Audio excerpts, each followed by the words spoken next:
Hello, welcome to Jason Cavness Experience. I'm your host, Jason Cavness. I'm also CEO founder of Cavness HR. At Cavness HR, we deliver HR to companies with 49 or fewer people. The Jason Cavness Experience is also brought to you by Breeze Docs. Breeze Docs helps small, medium-sized company go through the complicated RFP process from the government. Click on the QR code on the right or left hand of the screen to get more information. Our guest today for the second time is Branden Doyle. Thanks for being here today, Branden. Yeah, good to be here. So, we got a lot to talk about, a lot to catch up on. Mm-hmm. So, first thing, what is SUPING? Stand-up paddleboarding. Okay. Yeah, so like kayaking, but you're standing up. So, how long have you been doing that? I used to love kayaking, and then I kind of just it's like a way to kind of get a good core workout, a good full body workout, and then still be out on the water. So probably a decade, 12 years, I've had a paddleboard and kind of get out. And I live in Gig Harbor. So. It's good for Mike just a little bit more. Yeah. Yeah, I like that. Yeah. I always heard that when you first begin paddleboarding, it pretty much like destroys your calves. Yeah, calves and kind of core muscles get activated. Okay. Heavily. And you're also big into powerlifting too, right? Yeah. I like to. I was an athlete growing up, and then so I like to stay fit whenever I have time. Mm-hmm. That's kind of like for me the quickest hitting way to keep the body fit and kind of find balance in that way. So what's the difference between powerlifting and regular lifting? Since powerlifting is like a lot more weight, less reps, or yeah, like if you go to a gym, there's machines and there's dumbbells and there's all sorts of things you can do. Powerlifting is more barbells, like deadlift, bench press, like a back squat, like kind of heavy weights and bigger lifts, and there is working a lot of muscle groups at the same time, as opposed to really isolated like a bicep curl or something. Which those are you work those things in and around it, but doing the big lifts. So how does someone know when it's time to go from like regular weightlifting to powerlifting? It depends on your goals. So powerlifting is really good for building kind of like whole body strength, and I think it's good for the way I see it is it's a good thing for longevity if you do it right and you use good form and things like that. There's a lot of kind of like vanity workout you can do, right, where you're working out your biceps and your triceps and that, but later in life the things that you're going to care about are like your core and your hips and really your big muscles, and if you can maintain those as you're younger, then as you get older I think you're in a better position to do the things you want to do later into life. And I mean there's research in every direction, but everything that I've seen is like powerlifting and lifting heavy weights is very helpful as long as you don't hurt yourself doing it, right? You need to do it properly. So in your powerlifting, so you like the goal would be like gain more weight, gain like inches of muscle on your body, or is the goal just personal for each person? Yeah, I would say some people have the goal of lifting as much weight as they can. I don't necessarily do that. I like to mix powerlifting and kind of functional training. So functional training meaning like more everyday movements, and also I mix in body weight type of stuff, and so a lot of jumps, a lot of kind of like some cardio mixed into it, so you're getting your heart rate up, and but yet it's different for every person. But for me, I like to lift heavy weights, which is different for everybody. But deadlift 200 to 400 pounds or so, and just maintaining somewhere in. Is it like some kind of minimum standard, like in order to become considered a powerlifter, you have to be able to bench like 300 pounds or 400 pounds? Like, what's the definition if there is one?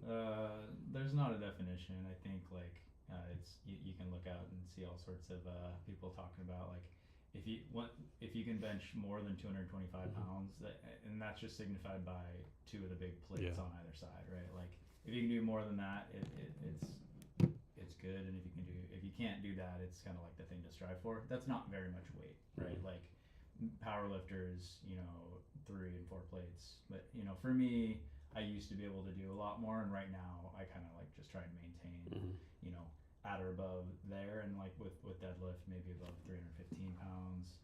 I don't know. There's no standard. And you like do like a workout every day? No, I wish I did. I aspire to that, but for me, running a company, having young kids, having all these other areas of life, for me it does fall off. But I like to try and get exercise, 4 days a week or so if I can. That's kind of 5 days being ideal. 4 is what I shoot for, and I've tried to make it as easy as possible to get those workouts. So like getting things close to where I'm working, so that if I get a break, I go knock out a half an hour workout. That's kind of like, I don't always do it, but having it available means I'll do it more often than. And so, how does someone learn the right form? Because we both been gyms. You said, like, dude, how are you not going to break your back doing this? Like, what's going on here? Like, yeah, I mean, the best way to do it is to have somebody watch you that knows what they're doing, and just make sure. Like, if you go do things on your own and never look at it or never have anybody look at it, you're not going to know either way, right? Especially with deadlift and squats, there is a right way of doing it, and the wrong way of doing it can hurt you. And so, one way is recording yourself, right? Which looks kind of cheesy with the little tripod in the gym, but it is important. And I think you don't realize what you look like until you kind of step back when you're not lifting and watch, and you can be like, wow, I'm really bending my back when I'm doing that squat, and that's not good. So yeah, recording yourself would be one thing, and then if you can, show the recording to like a athletic focused personal trainer and be like, hey, what does this look like to you? Even if you have to pay him $50 to give you an answer, it might be a good idea. And you ever enter any powerlifting competitions? No, I haven't. No. Ever thought about it?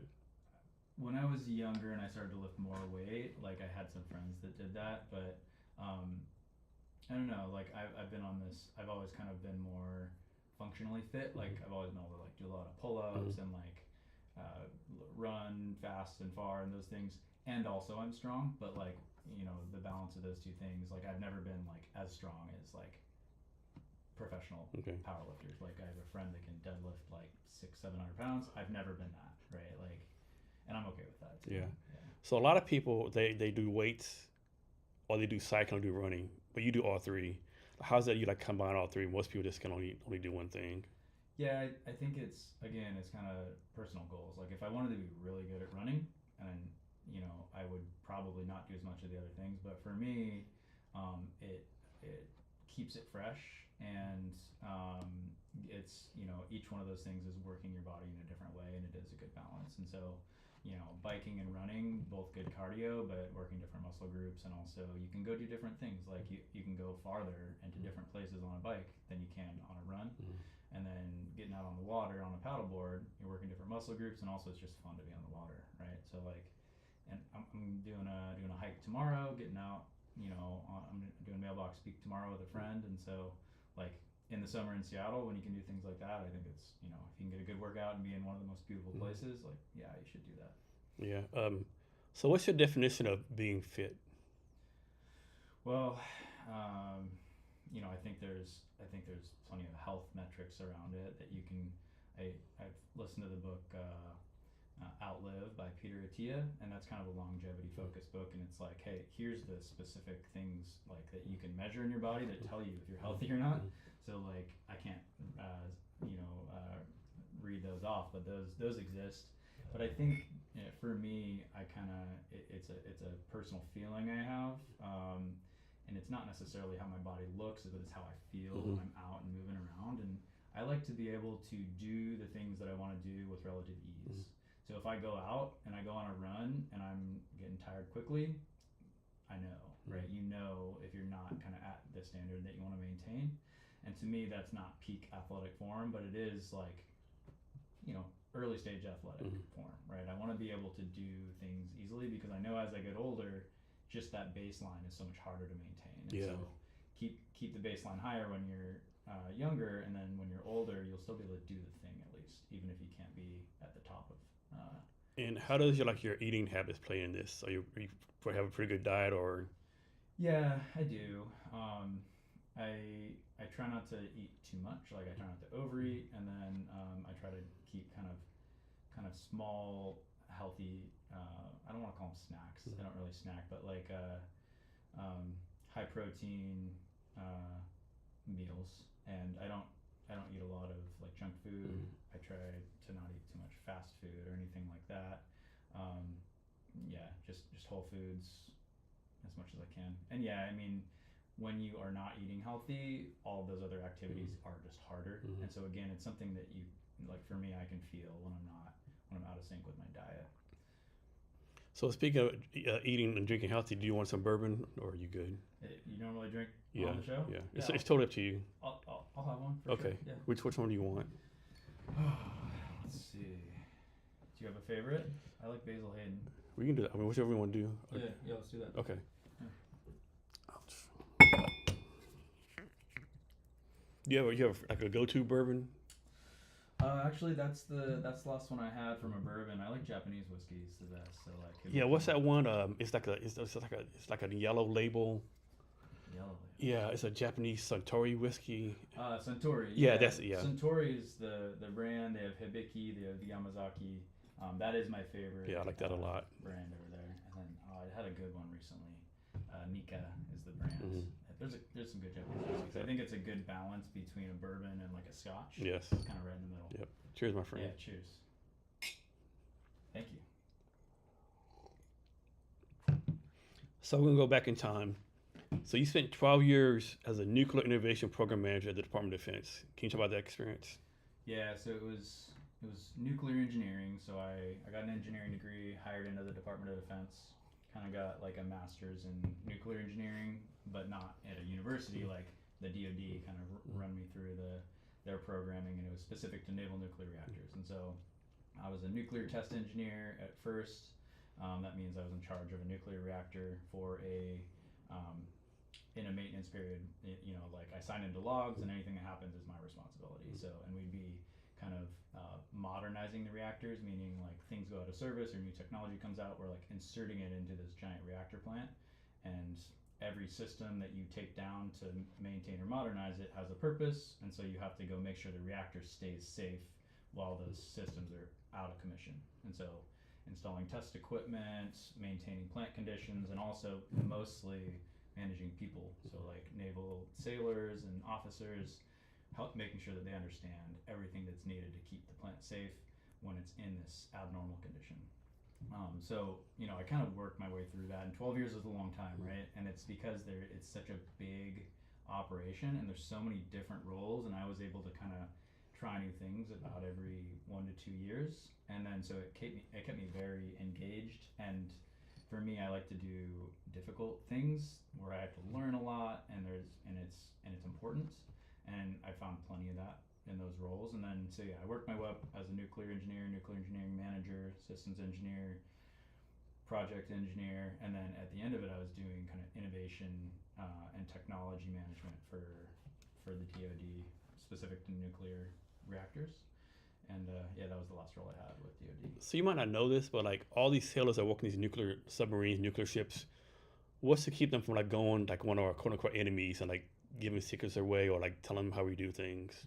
It's happened before, but we're all kind of on a security clearance, and all the people in the Navy and all the civilians. But how about after they get out? Like they serve 6 years in the Navy, and 3 years later they decide to go sell secrets or whatever. Well, they'll go to prison, right? So there's big consequences, and I think there's a lot of systems to where the government kind of knows the people that are at risk or on the verge of doing something like that, and they actually usually will try and. I don't think it's ever happened before, has it? At least not that I can recall right now. Not in a big way. Yeah. So like there's examples where the military or the government essentially kind of like understood that somebody was on the verge of being able to do that, and they kind of like coax them into doing it, right? They offer them something, and then they're like, they'll give up a secret. It's like it didn't go to another nation, but you kind of weed that person out, right? Okay. So I've heard of that, but I haven't heard about kind of people selling secrets or things like that.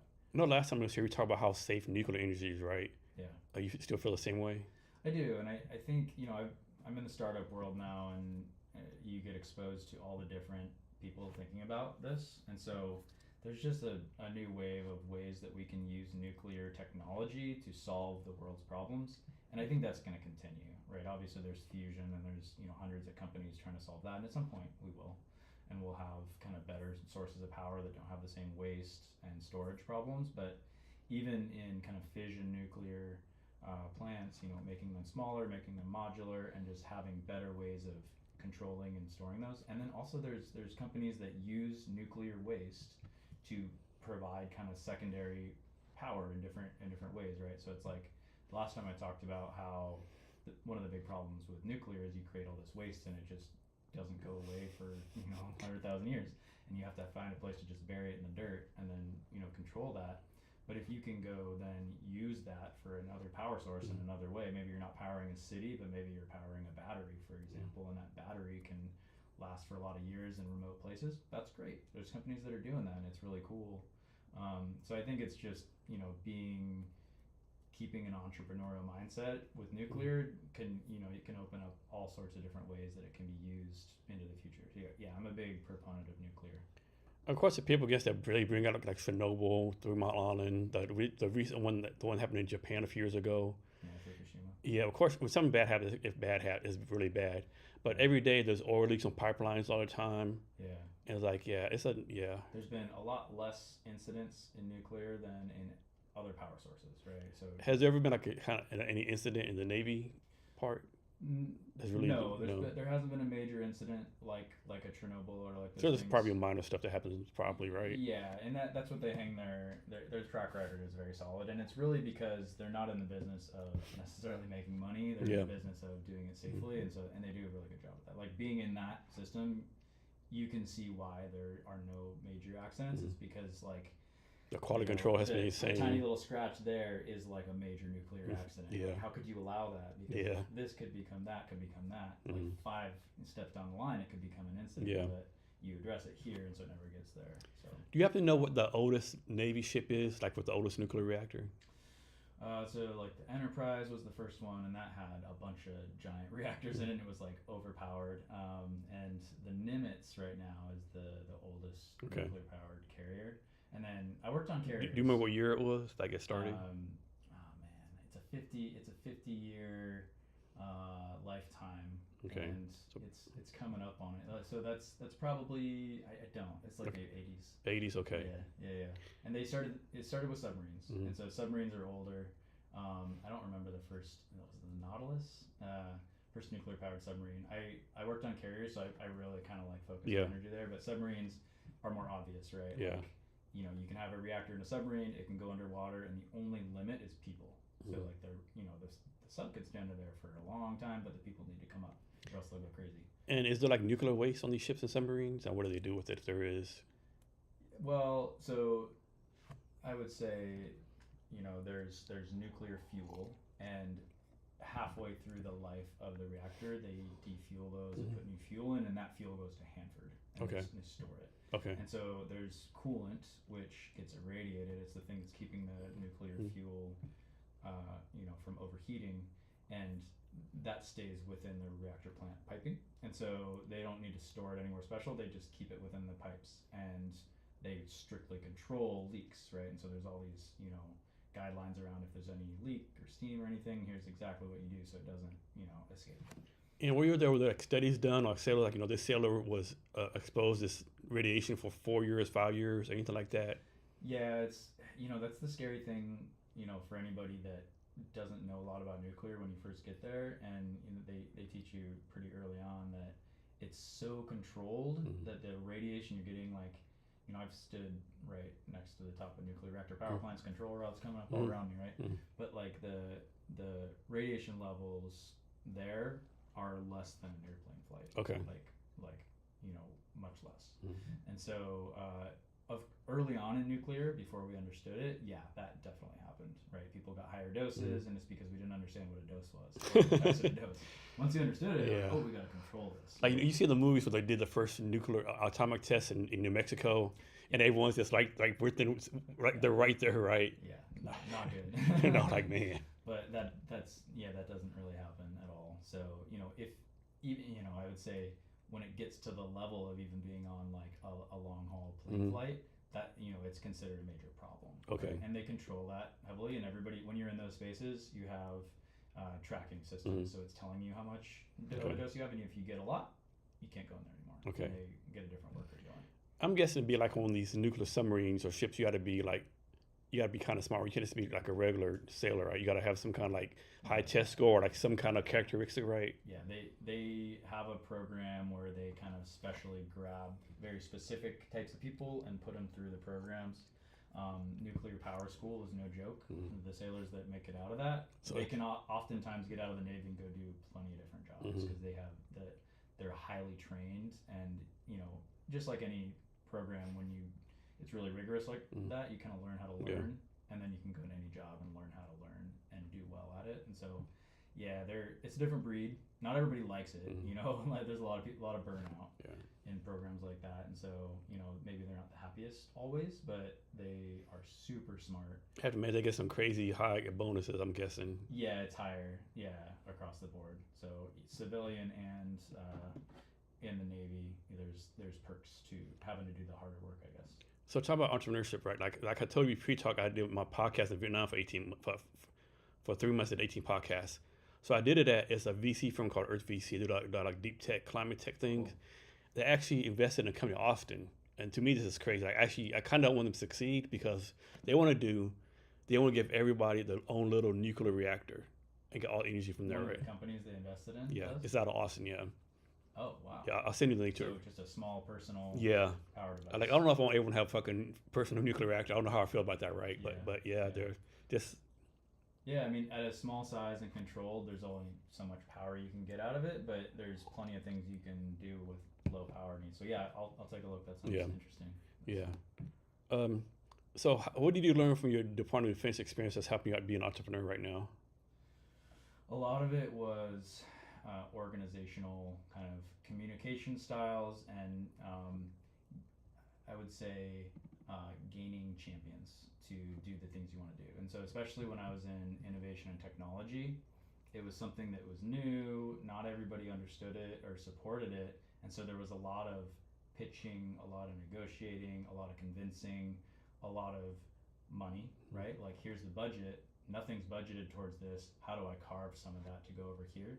And so, when you're a startup CEO, yeah, if you're a technical CEO, you're going to be building, and that's the first thing is you need to build.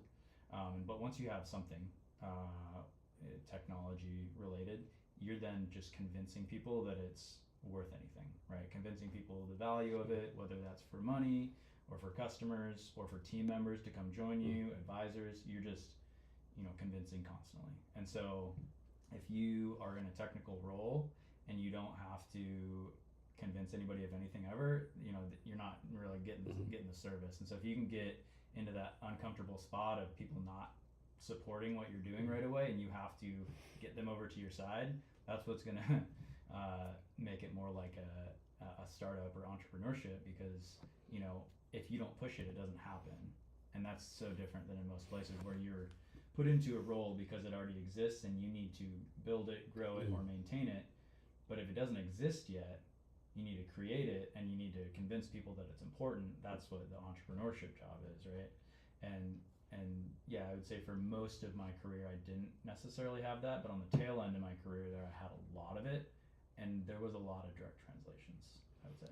And so when you started your job, we were GS4, and when you left, you're like GS13. How did that transition work? Yeah, and I was in nuclear engineering, so it was mostly in like the 12, 13, 14 region, and as you move up in management, it goes 14, 15. And there's like steps and stuff too, I think. Yeah, it's a 1 through 15 scale, and then 10 steps within each of those. And so like as you get promoted, you go up from like 11, 12, 13, 14, but as you stay in that role, it's almost like cost of living increases over time, right? Yeah. With those 10 steps. But yeah, with nuclear engineering, it's like 12, 13, 14, 15 in that range. Do you ever go to your old shopping grounds and at the Navy base and say, hey, what's going on? I can't go on there anymore, but I have plenty of friends that are there, and I do kind of like inquire. Okay. I did it for so long. Yeah. I like to hear some of the stuff going on, and I spent a lot of time on North Island down in San Diego, some time in Yokosuka, Japan, and so yeah, I have interest in a lot of areas, and so I kind of stay up to speed a little bit at least with what's going on. So you mentioned fusion, right? So do you think anything is going to be happening new in nuclear technology, nuclear engineering? Have we like? Right. I think the first thing that's going to happen is you're going to get smaller modular reactor plants that are going to start to pop up. And so instead of traditional power sources or giant nuclear power plants that are extremely expensive, you're going to get these smaller, and specifically powering smaller things. And because they're so much cheaper, you can do more of them. And as those become more ubiquitous, I think the public will start to, it'll be like, oh, there's a solar power farm. Oh, there's a, micro reactor over there. And then I think the next thing that's going to happen is just like you're going to have different uses for nuclear power, and I think it's going to start to go into medicine. Like I talked about, batteries are a very specific form factor where there's a lot of uses for nuclear power batteries, and then fusion is going to be on the it'll happen at some point. But What do you think's going to happen, sooner than later, or? I mean, there's enough people working on it. I know there's a lot of people working on it, yeah. But the timing of it becoming an actually usable power source, like I think there's gonna be breakthroughs in the next 10, 15 years where it's like, this is possible, we're gonna be the group that does it, this is gonna happen. But that moment to like having a fusion plant powering anything, that's still a long time. Yeah, I know at least one startup here in the Seattle area that's working on it. Yeah. They raised like a lot of money. I read somewhere there's like over 100 startups that are fusion focused. And one thing I realized, like with AI coming, AI uses all this energy, right? People don't realize, like Microsoft is about 3 Mile Island. I don't think people realize that a lot of these nuclear plants will be coming back on board specifically to power all this AI stuff. Yeah, I just read, I think it was Microsoft, they're gonna power with nuclear. Yeah, Quest for Reaction 3 Mile Island, like, what are you doing, right? Yeah, not the best PR move. Maybe not. Just no. Call it a nuclear plant. Maybe they should have renamed it first. Yeah, but it's an energy source that's going to last a long time, so it makes sense, right? Yeah, definitely makes sense. Like, as AI increases, more power is needed. And I don't know if people realize how much energy AI uses. Uses a freaking lot. It really does. Yeah. So next, talk about your time at the Wharton School of Entrepreneurship program in 2020. Was that like a year-long course, like a certificate? Yeah, it was. And so essentially what that is, I got a bachelor's and a master's in engineering, and I kind of had entrepreneurship type of experience within the DoD, but I'd never started a company. And so it was just kind of like, I don't know what I don't know, right? And so I didn't have time to get an MBA, even though I kind of considered it. So I did a certificate course in entrepreneurship, and Wharton's just a good program. And so it was all the MBA instructors and entrepreneurship instructors from Wharton, and they kind of just do a shorter version of like an MBA in entrepreneurship. And so it was cool because it was right at the start of my company Violett, and so we'd made some progress. We actually had some milestones already met, and I was in a cohort with a bunch of different entrepreneurs. Like I think there was like 150 of us that went through this. And you go through all the programming, you learn a lot, and then it culminates with like a pitch competition. And so I did that, and that was kind of one of my first validators that Violett was the real thing, because I actually won, prize money. Like I got thousands of dollars from that program towards Violett.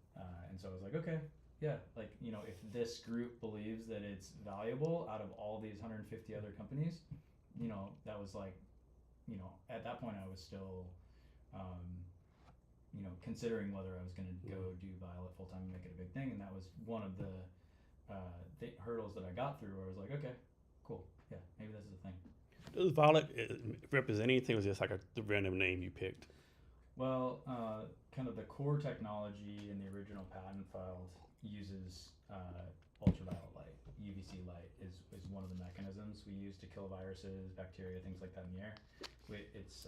And so, that was the reason why I chose Violett, is because it was core to our technology, and also I thought it was just a good, relatable name as well, and there was a lot we could do with it, with branding and stuff like that too. So, it was just like anybody that does this. Some people maybe they know right away, but I had like 100 names on the list and crossing them off, and I'm happy with where we landed. I generally have gotten good feedback from people that it's a solid name and brand.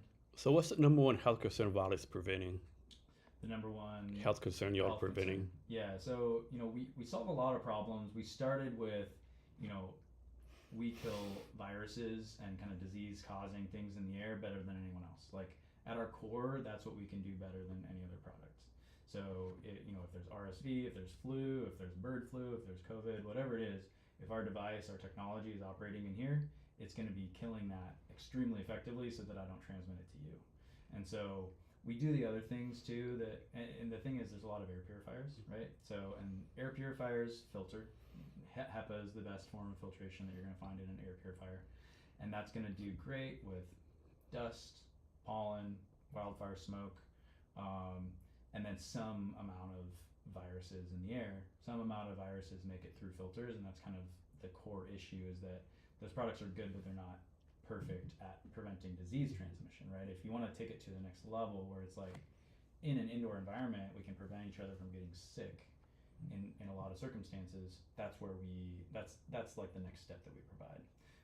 We're still going to go, if there's a wildfire and you have a Violett running, it's going to be safe to breathe, and you're not going to smell that smoke because it's going to pick it all up very effectively. But the differentiation really is in that, and that's where we started, and we're kind of transitioning to a new concept. I kind of have learned that because we solve this invisible problem, right? Like, you can't see what we do, right? And a lot of people don't actually know that there's a problem because they can't see it, they can't sense it. And so even if we're the best at removing it, if they don't know it's there in the first place, they don't care, right? And so when you consider how do you take indoor air health and make it mainstream, you need to show the problem to people. They need to understand the problem, and then we can solve it too, right? But showing. So there's this big gap in the industry in air quality sensing. Right now it's sort of I don't want to call it like a dumb sensing technology, but it's just sensing mostly by particle size. Like, hey, there's this size particle in the air. We don't know what it is, but it's there, and it could be unhealthy, it could be healthy, but we're going to translate kind of that dumb sensing into a score and give that to you, but it really doesn't mean that much. Like, if there's a wildfire, it's going to go boop, and you're going to know there's a problem, but you're also going to smell there's a problem. Like, there's certain things where it's like very obvious, but viruses, no, you don't know. And so very early on, I started to recognize that, and I've kind of made this new focus for the company where if we can differentiate between what's in the air and very specifically tell you when something's harmful in the air, that's enough to get somebody to care about it and then want to remove it. And so if we had a machine in here and it said, hey, ding ding ding, sensing COVID-19 above a certain level, we would probably look at each other and be like, uh-oh, right? Like, what would we do? Maybe we'd be like, okay, let's put on a mask or something, or maybe we'd be like, let's do this remotely. Let's not do this, right? It's just a level of awareness. So like, yeah, the Violett can clean that and it can remove that, but I'm gonna constantly be emitting it into the air. So it gives us a level of control over what we want to do and how we interact with people. And so, as a company, that's kind of what we're shifting to. Like, we can kill things in the air better than any other product. And then we've developed the technology to be able to sense and generate this data that says, here's what's in the air in these types of facilities. And so we developed this with a university, and just like any startup company, you need to be able to get it to launch, right? And make it into a product and get it out to the world. And that's kind of the next gap for us, is like, we've proven that we have a technology that doesn't exist in the world, and we can do it, and we have it patented, and all that. How do we then get that to, okay, this is a product that exists and you can purchase and get it out to the world, and then help people understand why it's so important. But yeah, that's this next phase of differentiation for us that I want to bring to the world. So I'm hearing you right. You're basically following like the Henry Ford, Steve Jobs method. Like Henry Ford says, if I gave the customer they want a faster horse. You're like kind of the customers what they need and want, even they don't know about it yet. Yeah, if you're totally right. Like, if the customer was like, what do I want? It's like, make a more effective air purifier. Okay, I can do that, but you're not going to care any more than you do now.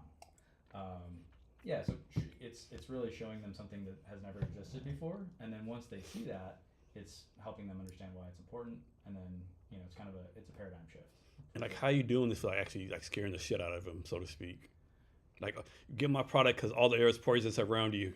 Buy my product or die. How do you do that balance? It's going to be a balance, because I think if you sense the air in any given room that has a lot of people in it, there's going to be a lot of stuff in there that you don't want to see. And up front, there's going to be a shock factor, right? It's like, you mean there's like these 27 viruses in the air and I'm breathing it right now, every day of my life? That's why you have an immune system, right? That's why your body has defenses against that. But but we don't see it, we don't know it. We were kind of like pleasantly ignorant, right? And so I think the key is to there is some education. You don't like having something where you have to do a lot of education, but also having thresholds and establishing early what's normal. Like, yeah, there's trace amounts of all this stuff. Above this threshold is where it starts to become dangerous, and that's when we notify. You know, it's like the data will be there, but it's not going to like alert or alarm until you get to the point where it matters, right? Where it's above normal and at the point where it's maybe infectious, right? And does someone from Violett get this alarm, or the individual person gets the alarm? Well, you know, we have the technology, and then the next step is commercializing and productizing this, right? So there's form factors and there's implementations that we can consider. One of them is, you know, this is built into the central building system, and it's just constantly detecting in every room. And then there's kind of like a management, and it's going to say, hey, room 3 has RSV above a certain threshold. And it's like, what's in room 3? Oh, there's a meeting with 5 people in there. Okay, well, let's notify them. And then, you know, the idea is there's automatically triggered action. So like, there's probably a baseline in that room of like cleaning the air. If there's a virus detected above a certain threshold, probably that kicks up a little bit, right? Cleans faster, notify the people. And then there's this idea of kind of personal wearable, right? Like, not exactly like a breathalyzer, but kind of it could be, right? Where it's like, you know, you can, and the way that we've envisioned this is you can kind of have a database. And so imagine, you know, you do need to do some preliminary testing where it's like, okay, this signal is caused by COVID-19 or RSV or bird flu or whatever comes out in the future, right? You test, you get a signal, and then you build that into your database, and then your sensing device is referencing that database. And so it's like, it's going to tell you specifically what it is based on that data. And then it's going to, you know, that data from that type of facility can also be compared against other facilities, other regions, and you can see like, am I more or less healthy than I'm supposed to be, right? Based on what normal is. Did your strategy for your company change in any kind of way, like when COVID kind of started going away? For sure, yeah. So during COVID, you know, everybody's reactive and everybody is kind of in it and just trying to figure out what to do. And so there wasn't a lot of guidance. There was, here's some things you could do. And so it was kind of like, here's an opportunity, let's go get it. And there was some grant money available too, which always helps when you're doing something new. And so during the pandemic, there was, especially in elder care, there was grants and there was a big need, and we you know, gained a lot of customers there. And then after COVID started to wane, and that's the thing here. It didn't go away, right? So the national spotlight on it went away, but anybody that kind of is in these specific industries knows there's COVID outbreaks in elder care facilities still to this day. You know, I guarantee there was plenty of them last week, the week before, the week before. So I guess the problem that we've seen is that we kind of experienced what happened during the pandemic, and we found some ways to make improvements, but we didn't necessarily back that up with regulations. Like, okay, so we know that these things can be preventative, so therefore these facilities go do that. That didn't really happen. There were some recommendations, but still we kind of like moved back into a pre-pandemic mode a little bit. And so I would say we now have this mix of like, there's reactive facilities that are like, oh, now I have another outbreak, and so I'm going to look and I'm going to reach out and find something. And then there's a certain amount of people that are proactive, and they're like, I experienced a pandemic, I learned what helps, and so I'm going to set myself up so this never happens again. And then, you know, that does exist. But for us, we just kind of recognize that the regulation is not necessarily coming soon, and so we just need to be scrappy, right? And again, like this shift that I have recognized and we're making to showing the problem, that's one of the reasons, because, you know, when there's not a national spotlight on a pandemic, the problem is invisible. In some ways it kind of goes away, and so you need a way to shine a light on it and say, like, they didn't go away, it's still here. You can't sense it with your body, but this sensor can tell you, and this is infectious, right? And you should prevent your staff from getting it, and you should prevent your residents from getting it, not just because it's the right thing to do, but because it saves you a bunch of money if you don't have to shut down a wing of your facility, send people to the emergency room, like, you know, limit your staff and in and out. Like there's so much money spent on, you know, responding to these things when they happen, to where preventing them saves a lot of money, and it pays the investment off quickly. But again, it's we need to show what the problem is, or else people don't buy into it. So what was that like the original spark that made you want to start solving this? Well, when I was in the innovation role with the DoD, right when the pandemic hit, there was a lot of critical projects on submarines and aircraft carriers, but they were just these tight enclosed spaces. Ventilation's tagged out, not a lot of air moving around, a bunch of people that have to be there. Like imagine this room with 15 people doing critical work on a reactor plant pipe right there. Like, and then all the unknown about COVID, and it's like, and all the, I don't want to say hysteria, but it's because the unknown and how fast it happened, a lot of people were really scared. And so I led a kind of a task force to figure out what products we could use to help. And so Navy labs kind of testing products on live germs and learning that the products didn't work very well. And so that was, for me, I'm an engineer, and I like to solve problems. And so that was a problem. It's like, okay, we have this big need, we have a lot of products, the products don't solve this problem. And so I just started to think through, how could a product do it? And once I had that spark, and me, like I'm mission driven too. Like I had family in a nursing home when all that was happening, and I had all these other external factors where it's like, this is a big problem. I think it could be solved. So let me think about it. So that was my driving force. So as an engineer, like you have to be really precise, right? If one thing's off of a little millimeter, it's a good thing. So how do you balance that with startups? For like say startups, push it out, get it tested. Like how do you like balance? Okay, this isn't perfect. My engineering mind say no, don't push it out. The startup mind says no, you need people to test this. I do think there's a certain mindset or mentality that is the right fit to be a startup engineer, right? To be an entrepreneur and an engineer.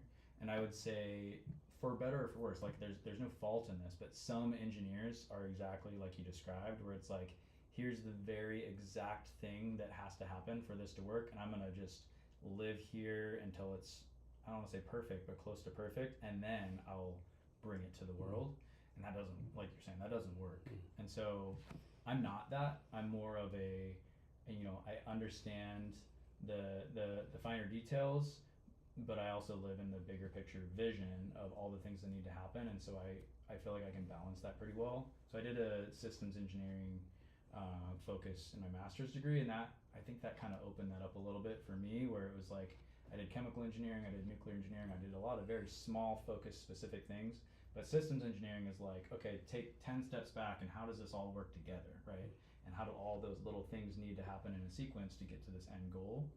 And I think you need that mindset when you're starting a company that has a technical product. You need to be able to say, all right, that's great, like here's all the things the product needs to do, but we need to be able to validate each one of these, like with customers. And so how do we do, like MVP, right? It's sometimes harder to do with a piece of hardware than software, but you can still do it. Like our first product that we delivered to customers was not one that we were super proud of, but it worked, right? It killed viruses better than other products. And so that was kind of the key. It's like, let's go solve this problem in the best and quickest way we can. And then from there, we made big improvements, and then finally got to a product that is like, this thing's awesome now, right? Like it does everything we want it to. We're proud of it when we ship it out. In the beginning, we knew we were solving the problem, but like there was plenty of quirks with the product, that because we were building them in a garage, and then incubator, and then kind of like a small office that was kind of like a garage, and then finally a contract manufacturer. But I think those iterative steps are critical with hardware or software. So what's your definition of innovation? I think innovation is solving a big problem and doing it in a way that is creative, or it hasn't really been done before. And so it's kind of like, it's really just thinking outside of the box and saying, here's the problem, here's, a number of different ways I could go solve it, and like, let me think individually about each one, and like, evaluate. I think a big part of innovation is like taking learnings from other areas of life and reapplying them. Like, you know, if you're in the aerospace industry and then you go into the medical industry, it's like, oh, there's this like material that we use on airplanes that could like work in prosthetics or in the body or whatever. And it's not like you invented the thing, but you are thinking outside the box about how something can be used in this world or in other environments. I think probably that's the most common way innovation happens, right? It's not like you just have a eureka moment and all of a sudden you build the light bulb, right? It's like, no, like 100 people have tried it before and you just, you know, have the right mix of experience and, you know, curiosity that you solve the problem the right way. So I think most people, when they think of engineers, they think of like mathematics, logical, you know, 2 + 2 is 4. But engineers, I think, need to be creative, right? How do you make sure you bring on engineers to your team that are also creative? So I would say there's a mix. Most or a lot of engineers are, and I am too, right? Like I think when you go through an engineering program, you start into it because probably you have that DNA where you're very methodical, logical, and you know, strong in mathematics and sciences. But I think really it's just experience that can help open your mind to kind of like more of an entrepreneurial way of thinking about things. And so instead of, you know, here's the required thing that needs to happen, I'm going to just go focus on that. You start to think about, okay, here's the goal. Here's what we're trying to do. Here's the ways that we've done it before. Here are maybe some other ways we can do it. Let's evaluate, you know, what's the best thing. And sometimes try multiple ways. And it's like, okay, that way's actually better. We've never done it before. We can do it safely. I validated it in this way.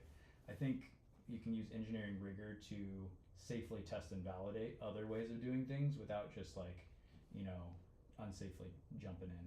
I think your environment plays a big part too. If you're in nuclear engineering on a nuclear reactor, there's less room, right? You can't just willy-nilly try. But you can go create a safe innovation space and say, I'm going to recreate that environment over here and I'm going to test it safely over here so that I can bring it over there. It's like you can build systems to allow for creativity. Can you tell us like a mental hurdle you've had to overcome since being a founder? Yeah, I think you talk about going fast, and you need to go fast. I am totally that way. Like I wanna push the envelope. I think there are plenty of times where it's better to not go as fast also, and so I've had to really learn to navigate when to go fast and when to slow down. And the way that I've solved for that the best is actually, you know, filling the team with people that think differently than you to kind of keep you in check a little bit. Because I think my intuition most of the time is right, that we can go do this in this way. And sometimes it actually is better to go slow down and think about it a little more and do it a different way. And so having, you know, for me it was like one, understanding and having the personal awareness that like it's not always going to be right or the best what my intuition is. I think as a CEO you have to have pretty good intuition about what you're doing, but being able to, you know, listen and be curious about what other people feel and think about it, and actually recognize when, you know, you need to step back and just like go with the other way because it's better. Has your definition of success changed since day one? Yeah, I think, you know, anybody that's been a first time startup founder, I think you go read up a lot and you talk to a lot of people, and there's these metrics of success, right? And it's like it's mostly VC driven, where it's like, okay, you know, you need to get to 100 million in revenue to have $1 billion company, and then you're a unicorn, and then you're a success, right? And it's like that's very unrealistic. And even at a VC level, they say they want and need that, and it's because most of their companies will fail, and so therefore they need a unicorn or multiple unicorns to make the whole thing work. And so that's their criteria for like, is it possible to get there? But then as a founder, I think sometimes it's like that is what success looks like. success can look like a $10 million company that sells for 50 million. That's a great outcome. It might not be, it's not going to make the fund in the, in the VC firm, but as a first-time startup founder, I think it's going to be decent. And then I think those are kind of like, financial metrics, but when you get to a point where you build something that's making a difference in people's lives, I think there's a level of success that you've reached at that point too, that initially I kind of breezed through, but I've come to appreciate more, right? It's like seeing the impact that you can have with customers, and I think there's a way to bottle that too, right? Like when you see that success, you can replicate it better and you can grow. But yeah, I think you kind of sometimes lose the initial metrics and say, yeah, like of course I want to achieve that, but I'm not going to base my success on being a unicorn, right? That's unrealistic. Do you have someone that you go to for honest feedback? Yeah, I was lucky enough that I had a kind of a close family friend that became a startup attorney in the Seattle system. I'll name drop. His name's Mike Moyer, Baker Hostetler. He is our legal counsel for the company, but he's kind of just a wealth of startup knowledge and information. And so I was blessed to kind of have him early on and help me understand a lot of things. And then some good advice he gave me right when I was starting things is go form a really solid advisory board. And so, you're not going to pay people cash, but find the people that are the best in the world in a specific area that you care about, and just flatter them with some equity and praise their experience and skill set, and just ask to talk to them once a month or so if they're open to it. And most of the time people will say yes if you can get them to respond, if you can get to them, right? And so through that process I did find a number of very significantly valuable advisors that over the last 4 years I've been able to go and chat with about the hard times that inevitably happen in every company. Yeah, so highly recommend that for anybody. Don't spend cash. Yeah. And don't that's give a big away, that's the whole company. Yeah, that's a big red flag. They ask you for cash, that's a red flag. Yeah, no, it's equity, and it needs to be. You want to find the people that want to give back, right? They've had success in their life and they want to teach other people how to replicate that. Most people want to do that, right? And as long as you go about it in a way that's not abusing their time, also, like you can't ask too much of them if you're not paying them anything and all that. But just understand what you're getting. You're getting feedback maybe once a month, and that can go a long way, right? What's your take on ethics in engineering? I think if you don't have ethics, if you don't have like a high moral compass that you're following, it can get tricky fast. There's a lot of ways that you can cheat your way to success. Like I could have done it a number of times within Violett.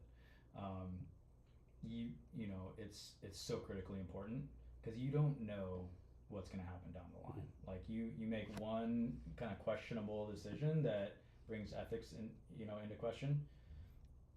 That could blow up the whole company in a year in ways that you'd never imagine, right? So I hold it very high. Like you need to maintain, you need to treat people well, and you need to do it right. You can't cheat your way through it, because if you think about it with a long-term vision in mind, like it doesn't matter if you get to next month. You need to get to 5 years from now, and any questionable thing you do now can bite you before you get to 5 years. Do you have a productivity hack you can share with us? Let's see.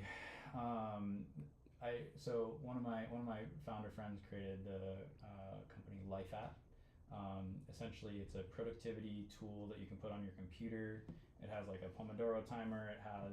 You can kind of like create whatever type of workspace you want, like a picture or a place or whatever. And then any kind of like productivity tool that you'd want, they have, and you can put on there. And what I've found is when I want to go into like hyper focus mode, put that on one screen if you have two screens, and then put what you're working on over in this screen, and then it's a really great tool to help focus. So yeah, Violett, worth checking out. So what's your message to someone who has like a really big idea, they've not had to act on it yet? They know it's gonna work, they just haven't done anything with it yet. Say that again. What's my advice for that person? Yeah. Take the first step is the hardest part. So I think that's a very common thing, because I think there's a lot of people, there's a lot of engineers that have ideas, and you have your notebook and you have your stuff written down, and I think people are afraid of the feedback that it's not a good idea, right? Like, you think it's a good idea, you think it could work, and so it's like, oh, cool, I'm smart, right? I got this. I could do that if I wanted, but I don't need to. And I think really it's actually a fear of kind of like failure, fear of disapproval.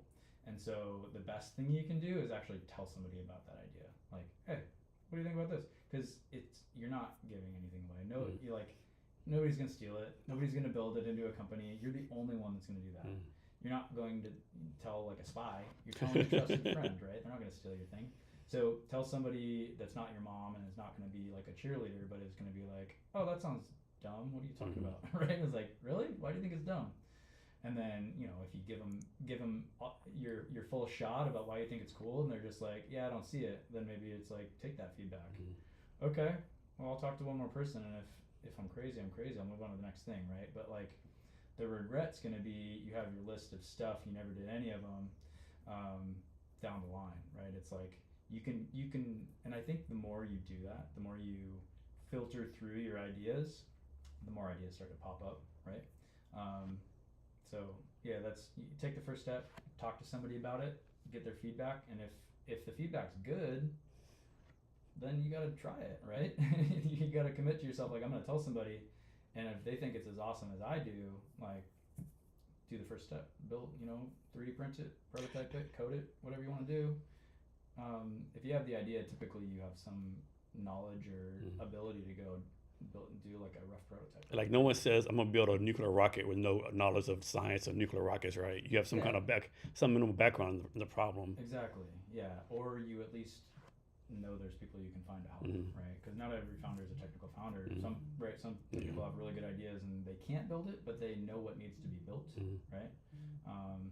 So then it's just finding people that are willing to help you out in a co-founder, or just like a thought partner type of mentality up front.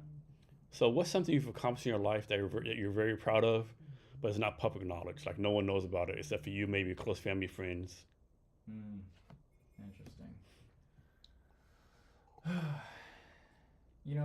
I'm not thinking of a good one off my head, but I think the thing that I'm most proud of in my life is my kids. So I'm a father of an 8-year-old and a 6-year-old. That's in startup world.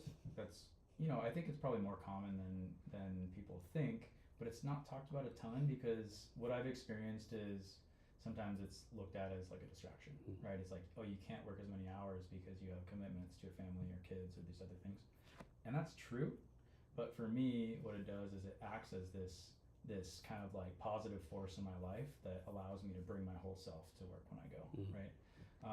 And I think that's when you're stack ranking your important things in life, right? That's at the top for me, and I think that's important to say, and for other parents that are startup founders to hear that, like, yeah, there's plenty of us, and it's fine to talk about, and it's fine to be open about, and yeah, it's something I'm proud of, just like having that be my priority in life, even though I have a company that I give my all to.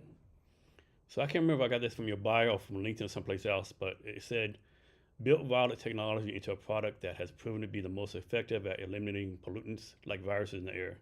Like, how do you prove that? Like, do you have stats, something, or how do you prove that? Yeah, so we did a few things up front. So we did independent third-party testing, and so in this space, what that means is you aerosolize viruses in a chamber, and then you turn your device on and you see how quickly it removes effectively all of them. And then the good thing about that is it can be a comparison test against other devices, and then we've kind of blown other products out of the water in that type of test. And that's the criteria of how well does it kill viruses? Okay, viruses in the air, go, right? And so we did that, and that's kind of a head-to-head comparison test. And then we also did a university study and said, like, okay, that's great, but can it prevent transmission of disease? And so we set up this whole study where COVID-19 is here, and there's essentially open flow, And then we have a control where there's no virus killing technology, and the disease transmits every single time, as you expect.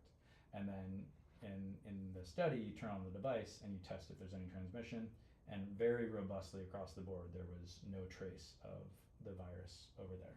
So kind of like completely stamping out transmission. And so and that was a study that hadn't been done either, right? Just a different way of cutting data. Like, great, you can kill it, but does that mean you don't get sick? Yes, in this case, it does.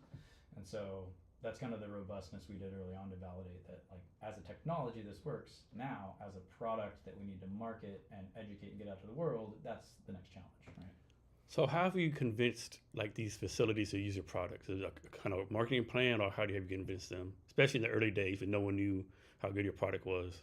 Yeah, so I mentioned up front, one of the mechanisms we leaned on was grants. And so instead of saying, hey, you should go buy 10 to 15 of these and outfit your whole facility, we said, hey, get one of these through a grant, put it in your facility, test it, get your data, get your understanding, and then come back and talk to us, right? So it's kind of proving that it worked through use, and kind of like a land and expand type of strategy. You get one, and then you come back and you get more.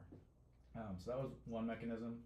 And another was, in our specific markets, like especially in elder care and healthcare, there's trade associations that are heavily relied on. And so what we did is we got all our evidence and we shared it with scientists within kind of these associations. And then when they were like, oh, this checks out, like you've met all these wickets, they were then willing to go talk to their members and help us to, provide validation to their members, right? Because like, if I go tell you my stuff's the best, you're like, sure it is, right? But if this person that you trust over here has already validated everything, and then they tell you that this is the best product compared to the other ones, it's much more likely to be believed. And then the next thing is like, okay, fine. Do they have a budget to buy it? Maybe, maybe not, right? And y'all have like 5 patents. Yeah. Think about the process of like, first of all, why get a patent? Does that really like drive the business forward some kind of way? And there's a process of getting them. It's interesting. I think the value of the patent is probably down the line more. So if you believe that you have a technology that can turn into a big company down the line and you don't patent it, you might prevent yourself from becoming a big important company. Because once you become successful and once you do make it big, if it's not protected and patented, the big company down the street can be like, oh great, we can do that with no consequence, so we will, right? If you never make it big, it won't matter, right? Because it won't be worth stealing, or not even stealing. It won't be worth just selling it themselves.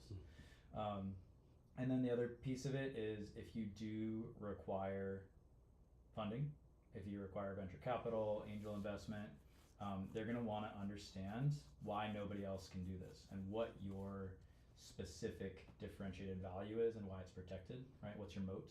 Patent is a form of a moat that is kind of table stakes in a lot of cases. Like if you have a differentiated technology, why would you not have it patented? And if you go into that conversation and you could patent it but you haven't started the process, that's a red flag, right? Because why would you not? Is the process like hard, easy, or just depends? If you're non-technical, it'll probably be difficult and you'll require help. But there's patent attorneys that know how to do this, and patent attorneys typically are engineers and are technical, and they also know the science of patents. And so what I'd say is it's not difficult because you can start with a provisional patent, which is kind of like a smaller condensed version of the full patent, and it's really a placeholder of a date. And so you can still do it with a patent attorney because you can still shoot yourself in the foot if you just scribble some notes on a piece of paper and say, here's my provisional patent. And then when you go to file the patent, they're like, well, you actually can't claim the stuff you want to because you didn't do the work up front. So you still should work with a patent attorney, but I would say there are a number of firms that are willing to do it on the cheap the first time. And it's because it's just like a VC that's like, I'll sign these 100 people because I expect one to hit.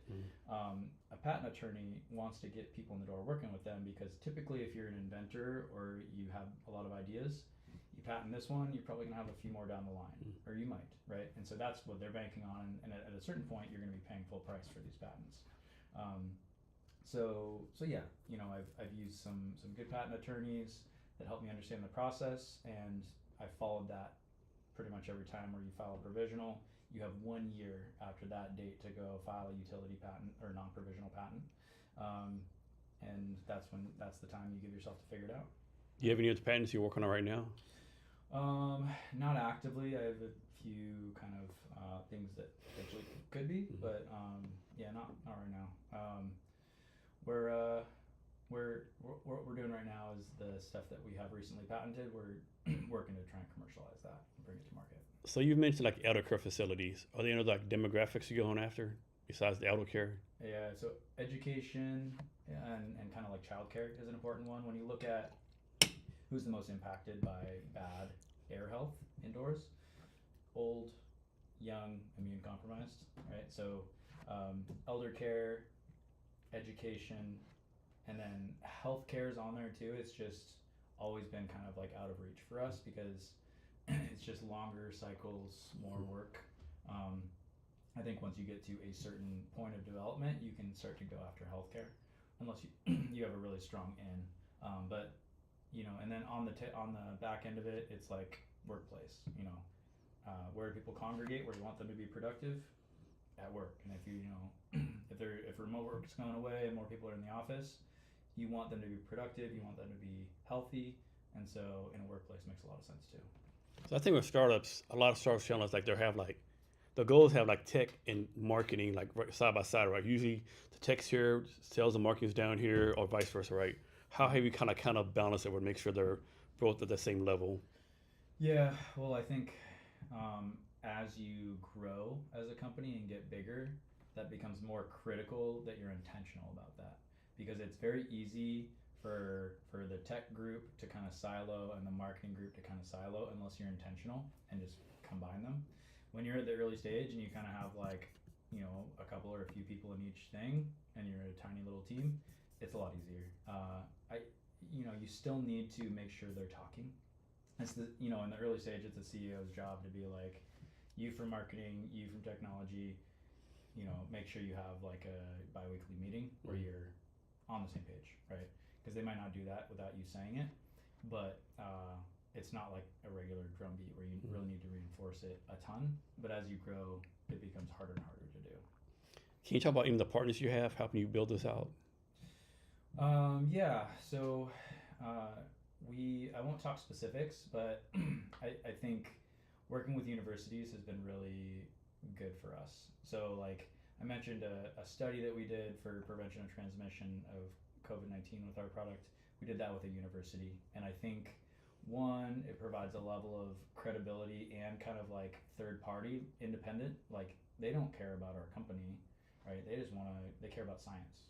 And so we've done studies, and then we've also gone through the process of working specifically with professors at universities to develop new technologies, right? And so some of the new work that we're doing now is directly partnered with kind of the engineering departments of universities. And so I would say, that's a resource that not everybody considers, but it's been a really good one for us. It's kind of a way of scaling your team, right, in a way. And sometimes it's economical too, especially if you can get grant funding for it. And then we do have a partnership we're forming right now with, our product so far have been portable, meaning you can plug it into a wall and it works and it's flexibly deployable. What we're moving towards next is the built environment. So like imagine, built into the ceiling or the HVAC system of centrally controlled, working with everything else in the building, and you can design it in. That's kind of the key is when you're designing a building, you don't want to source a bunch of products that are going to plug into a wall, right?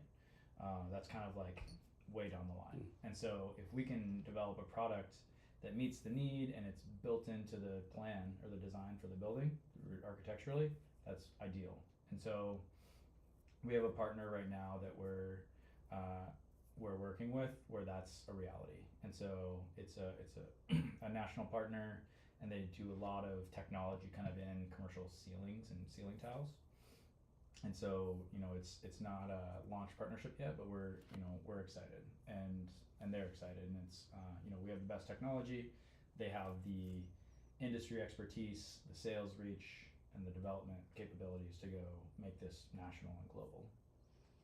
So I think a lot of founders struggle with figuring out what to charge. How did you come up with your pricing model?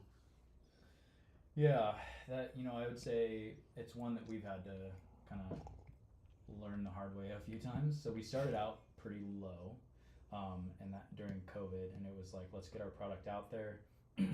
After some time, realized that what it actually cost to build it, and so we had to start to kind of flex. Like, it's great that the market's willing to pay it. We need to make money at some point, or show a path to making money. And so one thing that we were able to do is, through grants and through other funding mechanisms, we were able to sell our product at a good margin of what we were able to make it at small scale, right?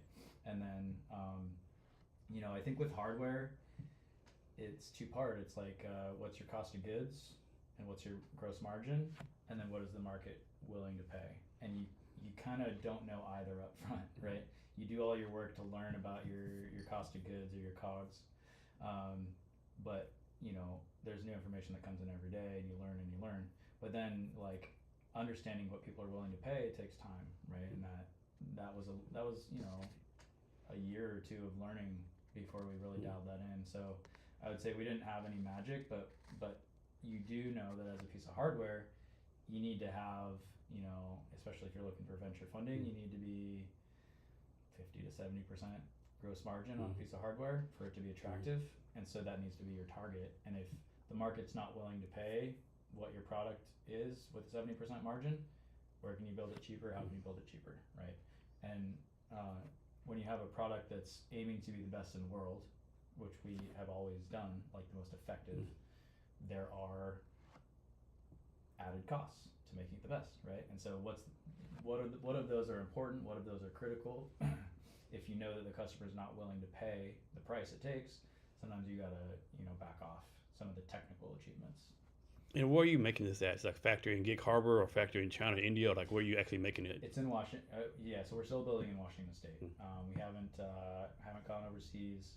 We've considered it, and I think with the administration changes and the tariffs and all that unknown, we kind of backed off that a little bit. But we have mechanisms to build the product for cheaper, and I think those are things that we'll continue to kind of grow into.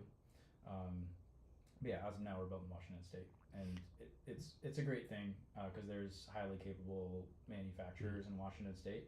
You're gonna pay a little more, but you're gonna have a lot more control over the process. And so these people, they actually work for you, or you're kind of outsourcing the build to them? Contract manufacturing. Okay. Yeah, so we built the first few hundred, couple hundred devices, kind of like hand built, custom.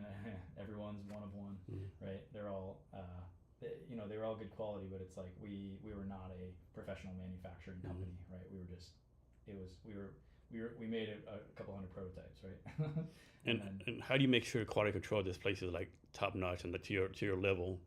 Yeah, so really it is, if you don't set clear expectations, it won't happen, right? And so we did have to learn that the hard way too. Like, sometimes, here's how the product's built, and they build it, but like, they wouldn't check this or that, and it's like you go open up a product or two, and it's like, well, that looks a little off, doesn't it? And they're like, no, what are you talking about? Right? Like, okay.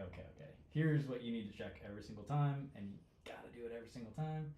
So being in Washington State, we can go visit, right? And I do, and my team members do, and so that's been one of the blessings, is we can prevent those before it gets bad. Whereas, like, if you order 10,000 from China and they arrive and they're all wrong, that's a problem. And that happens, right? Like, I know another founder of a company that had that happen, and it delayed the whole company 6 months because you bet a lot on that first big batch. So what's your product made of? Is it like steel, plastic, something molding? Like, what's it made out of? It's a combination of metal and plastic, and so actually we transitioned to mostly a metal design, and so we have both aluminum and steel, and we have it kind of cut, and some of the parts are welded together. And really, we started with all plastic because it was kind of easier and cheaper. What we learned is that we kind of have a commercial grade product, and it was better. With the exterior being made out of metal, it was more robust, and you know, it it fit better. And so, but we do have some plastic parts that we injection mold, and you know, it's a good combination. And was it easy for you to like find the highest quality material you had to find, or that was it like a process going to different sourcing places? Yeah, we have a couple materials that are specialty materials and are very specific. We had to do a lot of research to find which ones we could use, and then with others, you know, we just specify the material type and we can get it. I'd say for our product specifically, it hasn't been that difficult outside of a couple of very specific parts that we have to use. And you like figure out like, do you like your plan? Like, okay, next year we need. I'll make this up. Obviously, next year I project we need to build 10,000 based on what we're doing now, and percentages of increased sales. We need 10,000 units next year. To do that, we got to do X amount of aluminum, X amount of that. I'm guessing you do all that kind of stuff. With certain components, yes, but with others, you can just get it. You know, Okay. like aluminum, steel, plastic. You can get it whenever you want it. But you know, the specialty materials, yeah, we have to plan it out. We have to say, okay, if next year we need this, that means we'll kind of agree to doing this much per month to get lower prices and like those kind. We've had to do those kind of things, and that's just kind of a building good partner relationships. How's that air filter itself work? Is that a certain type of material too, or? Yeah, so with the core technology, we go through a series of filters, and then we have a internal chamber where we create a vortex airflow, and we have high intensity UVC light specialty materials, which is essentially maximizing the dose of UVC light that'll hit anything that's in the air, a virus or whatever. And so the filters, they include activated carbon, which is for gases, volatile organic compounds like, you know, gaseous things in the air like that would smell, or that can get off gas from carpet or whatever, right? We use HEPA, which is kind of the gold standard for particle filtration. Like if you look at an HVAC system, there's a MERV scale, MERV, and like MERV 13 is the standard in an HVAC duct. HEPA is significantly better than that, and so, you know, and they have that in air purifiers, they have that in other things, and that does a really good job of pulling things out. And then the last thing we have is we have a nanotechnology infused filter that anything that makes it through activated carbon, smell wise, is going to get absorbed into this last filter. And so a lot of facilities that we go into, smells are a big thing, right? And so killing viruses is important, and we've also found that like removing smells is like, oh my gosh. Yeah, unfortunately, like when you walk in a nursing home or hospital, there's definitely a smell, right? Yeah. You do. Yeah, and that's a big marketing thing, right? If you don't have that smell when somebody walks in and choosing to have their mom live there for the rest of their life, right? It's a big deal. So your company's name Violett, is there a name for the actual product? Is the actual product called something? Yeah, so we've kind of given just small designations, like the portable device, we call it the Violett M. There's a device that we're going to be installing in the ceiling, call that the Violett C, and then we have a Violett CS. So it's really, you know, we have Violett in our product names, and we don't have a huge product line. If it grows and grows and grows, you know, we'll probably come up with a different naming scheme, but it wasn't critically important early on, and that's been received well enough. And I think, you know, having the product associated with the company when you're small is good. I think it's just name recognition. So next, I want to talk about so recently you were from CEO to CTO back to CEO. First of all, not many people would be humble enough or be able to sit aside their ego to go from CEO to CTO, right? Can you talk about how you like able to put your company first versus your ego, and like be humble enough to like, okay, I started a company, I'm the CEO. There's no freaking way I will never be the CEO. But how about the process? Like you're like, okay, I need to do this for the company good. Mm-hmm. Yeah, it is a difficult evaluation to make as a founder CEO. You've given everything to the company. It is a critical self. Cause when you told me, I couldn't believe it. I felt like, what's the guy doing? He's like the perfect CEO. What's going on over here? It's just being open and reflecting on yourself and your skill set and what you bring to the table and what the company needs. And so for us, we were in this point where we have a really good product, we have some market penetration, and we have this need with a partner to develop a new product and do it as fast as we can, and kind of more shifting focus to be more strategic partnership. And so what I looked at is like, okay, I'm an engineer, I'm a technologist, I've done everything I can to grow this company to the point it is now, and I'm gonna, you know, my time's gonna be required to be on the technical side for a period of time, and I know that. And so, what I did, and working with my board, is we said, go to market is going to be really important, right? And so we did and this wasn't a overnight, like, oh yeah, I'm perfectly fine with this. This was, a lot of thought and care went into it. But yeah, I think you remove ego and kind of the emotion and say, like, what does the company need? Company needs go to market expertise. Do I have that in that exact way? No, I could learn it, but I'm going to be doing this. And so bringing somebody in to go do that sometimes is the right thing. And so we did that, and we found a great CEO through kind of a search and interview process, and brought him in, and he was able to focus on go to market for our company while we were developing this new kind of product that we're going to be launching through a partner pretty soon. And that was about a 6-month process. And so, actively right now, we're at the point where we are kind of shifting company focus from individual go to market, meaning like us, Violett, going and selling to as many people as we can, to partnering with bigger companies that already have that market penetration and already have the ability to go get this out to the world. And so with that shift in focus and the emphasis on go to market internally in Violett being less, the decision was made that I'd step back into that seat, and then the CEO that we hired is kind of in a go to market advisory role for the company. And it's one of those things where we hired a good person.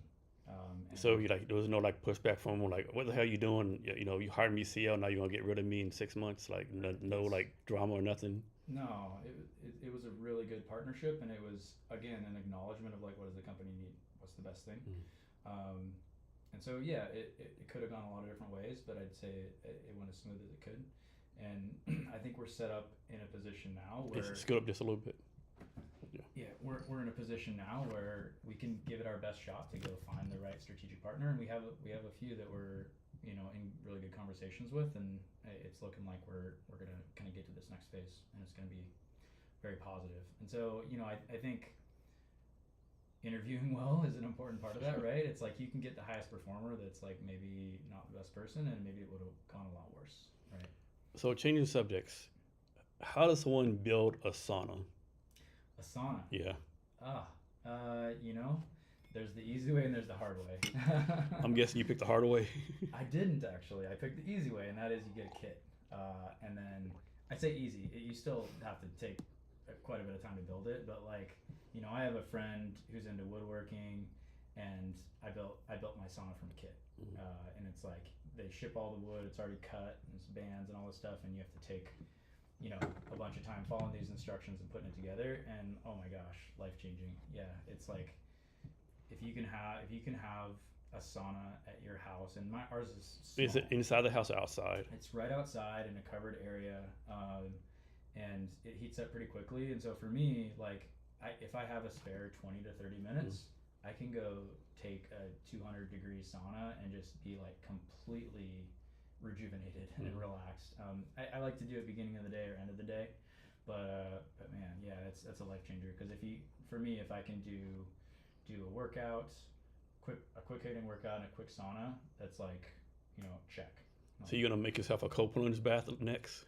I have one. Oh, do you? Yeah, I have. Okay. I have one of the small ones. I'd like to get kind of a more robust one, but I just have kind of they have them everywhere. You can get one for $100. So is the price? Are you supposed to like do the sauna first and the cold plunge, or vice versa? Are you supposed to do one each day?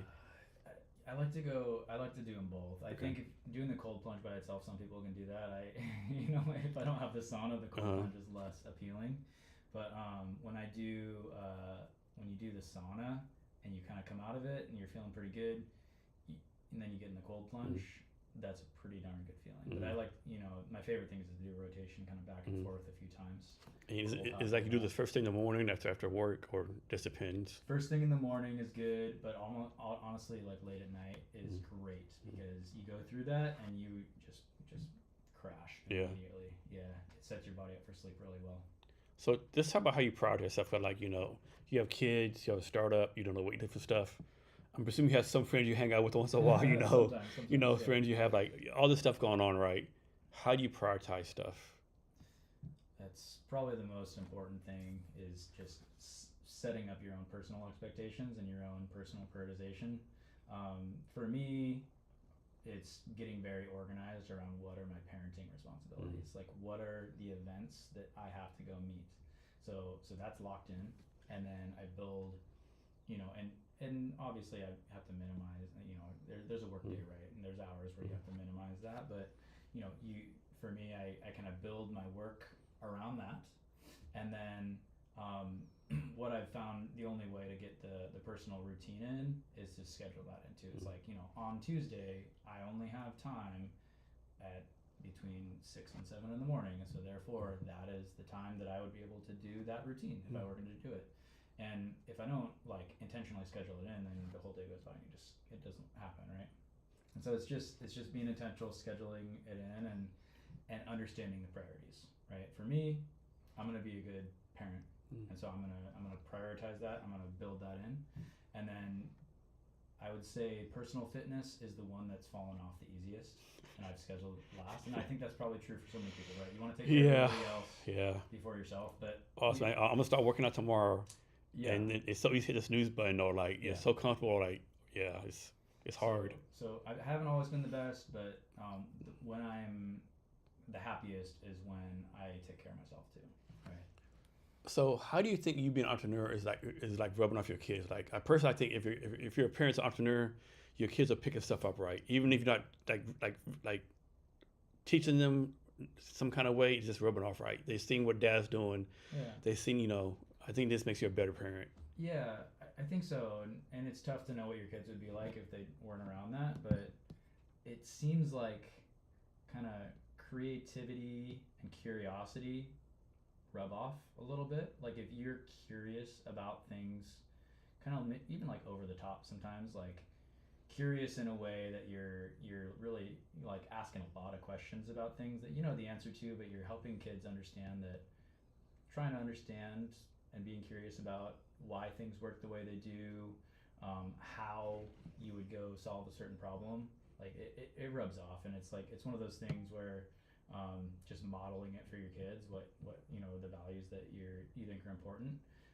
I've noticed my kids being very creative and very curious about things, and also just like how do things work? How do you build things? How would one, like we have 3D printers in our garage, and they're like, what can we 3D print? Like I saw this cool thing. Could we do that? Could we make that on the printer? Okay, let's do that. Right? You said your kids are 8 and 6. 8 and 6, yeah.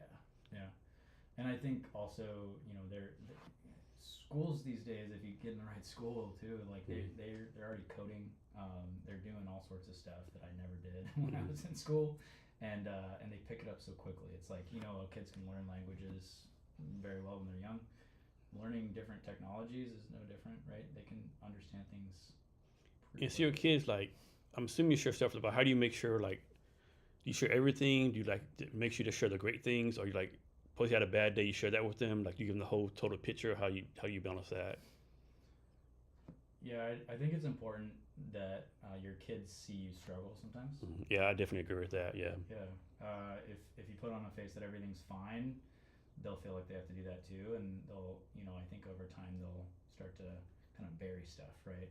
But if you show that something hard happened and you express that emotion and you kind of talk to them about it, they learn it's okay to talk about it when they have a hard day. And again, it's just emulating those for them and letting them see you do it first. Like just telling them they should do something does not work if they see you doing something different, because that's like they learn from watching you do everything, right? And no parent's perfect, and everybody has hard days. And the thing that I've learned is it's never too late to go address it, apologize. Hey, like I know I was, I lost my patience there. I'm sorry, right? Even if they didn't look upset or anything, when you're not being the best that you can be. And you snapped at them or something, or like I don't have time for you, or like you didn't play with them. You like going back and just addressing it with them. That makes a huge difference. Has this ever happened? Like you're talking to your kids, or you going over your day, whatever, and your kid like, Dad, just do this. You're like, oh shit, that actually fucking works. Actually, yeah. So my daughter's 8 and my son's 6. So my daughter's a little older, and she's extremely intuitive. Like she'll look at something and be like, why are you doing that? That seems like the hard way, right? Like, she's very smart, or she's learning a lot of things quickly. So I would say that's not just has happened before. That's like semi-regular that she'll just like kind of really consider other ways of doing things, and bring it to my attention. So what's different about your technology that other companies don't have that are doing the same thing as you? Well, the method, there, on both sides, the method of killing germs for us, like the patented technology, is in a way that other companies don't and can't do, and the way that we have envisioned to do that is more effective, and so that gives us an advantage. But on the other side of kind of pathogen sensing and differentiation, so again, that is a very unique technology that doesn't exist in the world yet. So there's kind of a go no go, like COVID test, for example, is like, is COVID there? Yes or no. But for us, it's real time, updatable, and you can have any germ, any pollutant in the world can be part of this data set that you can go detect. It's not COVID or not COVID. It's all of it, right? And so for us, that is an extremely valuable thing to bring to the world, and the way we do it, again, and the patent around it, that's the differentiator. It's like, okay, we've thought about this new way of doing this in real time, patent, and then develop it into a product. And so it's just kind of unique ways of doing things, and then driving as fast as we can to getting it out into a product. So you like see on the weather all the time, like air quality day is whatever it is, right? Like who judges that? Is like the weather station does? Like who actually is like testing the air quality? Yeah. So essentially, there are in the big cities, there are big detectors, and typically it's called PM 2.5 and PM 10. So that's particulate matter, 2.5 microns of size. So again, it's just a size of a particle in the air, and then 10 microns, and then there's different measurements. And so it's government organizations that are monitoring that, and it's publicly available data based on these public stations. So that is good to have, right? And especially for wildfires, and there's times where pollen is really bad for people with allergies, but it's not very specific, right? It doesn't tell you too much, but it's a general, like pollution in general is a major problem, right? You look at like some of the China and India. Vietnam's bad. Yeah, like sometimes it's like just unhealthy to go outside at all, right? And that's crazy. Even like, is this fog or is this pollution? Like you never know some days. Yeah, and there's a very real health effect with that. That's very well studied. Like it's taking years off your life when you're breathing that stuff, because you're not supposed to be breathing that. It's not supposed to live inside your lungs. And so that's a problem, and that's the stuff, just general pollution, that's measured already, right? That we know that, and the next thing is like, having your indoor haven away from that is important, right? If you live in India and outside's terrible, typically, indoor can be 5 to 10 times worse than outdoors, right? And so you really do need to be careful about what your indoor solutions are when you're in a place like that, because buildings are engineered for air to flow, right? Air flows in from the outside, and so if the outside's really bad, you need to take care of stuff on the inside. And so, that's. So this might be incorrect or crazy, but like, there's no such thing as new air, right? Like the air we're breathing now is basically air like from thousands of years ago, right? Yeah, I mean it's it's. Like we don't make up new air, right? Plants, the cycles, we're breathing oxygen, we're breathing the oxygen, putting out CO2. So that's kind of the cycle. But yeah, I mean it's a cycle. Yeah. Okay. Like what you're saying, I think, is that the matter, right? The oxygen particles are going from one thing to another, back and forth through the cycle. Yeah. Okay. And is there any difference between like having good air quality and good water quality? Like, is your product gonna be able to like do anything with water quality in the future, or that's something totally different? Yeah, that's interesting. So water is a lot easier to clean than air, and if you think about it, we have a lot of control over how we distribute water. It goes through these pipes and these small volumes. it's a very distinct volume, and you can filter it, you can zap it with UV light, you can use different technologies, you can move it slow, you can move it fast, and you can also choose to drink it or not, right? You put it in your cup and you're like, I'm not gonna drink this, and that's okay. You won't die. You can get water from somewhere else. With air, you have this giant volume of air. You have to breathe it every second. You don't have a choice, and the volume is so big that it's a lot harder to process all the air all the time, right? And so our technology could translate to water, but I would say there are technologies that work decent for water, right? And you hear about lead contamination and other things, but there's mechanisms to that are just fine to do that, right? Like our technology could make improvements in water treatment, but I would say it wouldn't be as impactful as air, because there's a lot less understanding and solutions going towards air quality than water quality. And so you either created a database already, or you're about to create a database like track all these like impurities of concern, all this stuff going on that you're doing? Yeah, so First off, no one else has done this yet. Yeah, well, in the way that we're doing it, it's essentially what hasn't been done is a real-time programmable sensing capability for any pollutant in the air, right? So that's kind of what we've developed. And so, at its core, what we're doing is we are uniformly ionizing a stream of air that's kind of sampled from a volume of air, and then we are measuring the kind of the wavelength of light, or the fluorescence, from that ionized particle in the air. So if there's a virus that's coming through there and it gets ionized, it's going to emit light, and you can detect that wavelength of light and that concentration of light, and then that's where the database comes in. When that wavelength matches a wavelength that represents COVID-19, that means COVID-19 is there. And so we can be very specific with this, because we've shown that COVID-19 and like influenza virus, they're very similar in nature, but they emit a different wavelength of light, and we can sense that each one is individually trackable, right? And so that's kind of what we're doing with this. And the database means, like, in a laboratory, we do have to say, like, okay, COVID-19, you run it through, you ionize it, it emits this wavelength, that gets saved in this database. Bird flu goes airborne and becomes an epidemic or pandemic. Run bird flu through, analyze the wavelength of light, and then that goes into the database. Firmware update real time. Now you can detect bird flu, right? So it's like whenever the next superbug comes out is potential to become a pandemic, we have the ability to immediately sense it and know where it's at, right? Whereas with COVID, we had no idea, right? It was spreading like wildfire.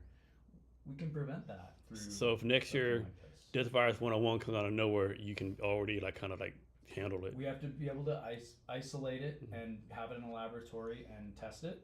But once we can do that, we can have the technology to sense it in the air anywhere. So what is, I'm not going to say this right, what is ionization fluorescence spectroscopy something? Yeah, so that's kind of what I was just describing. So picture this. Picture a bug zapper. You have a mosquito, you have a fly, you have a wasp. All of them are coming in and they see the bug zapper and they touch it and they get zapped.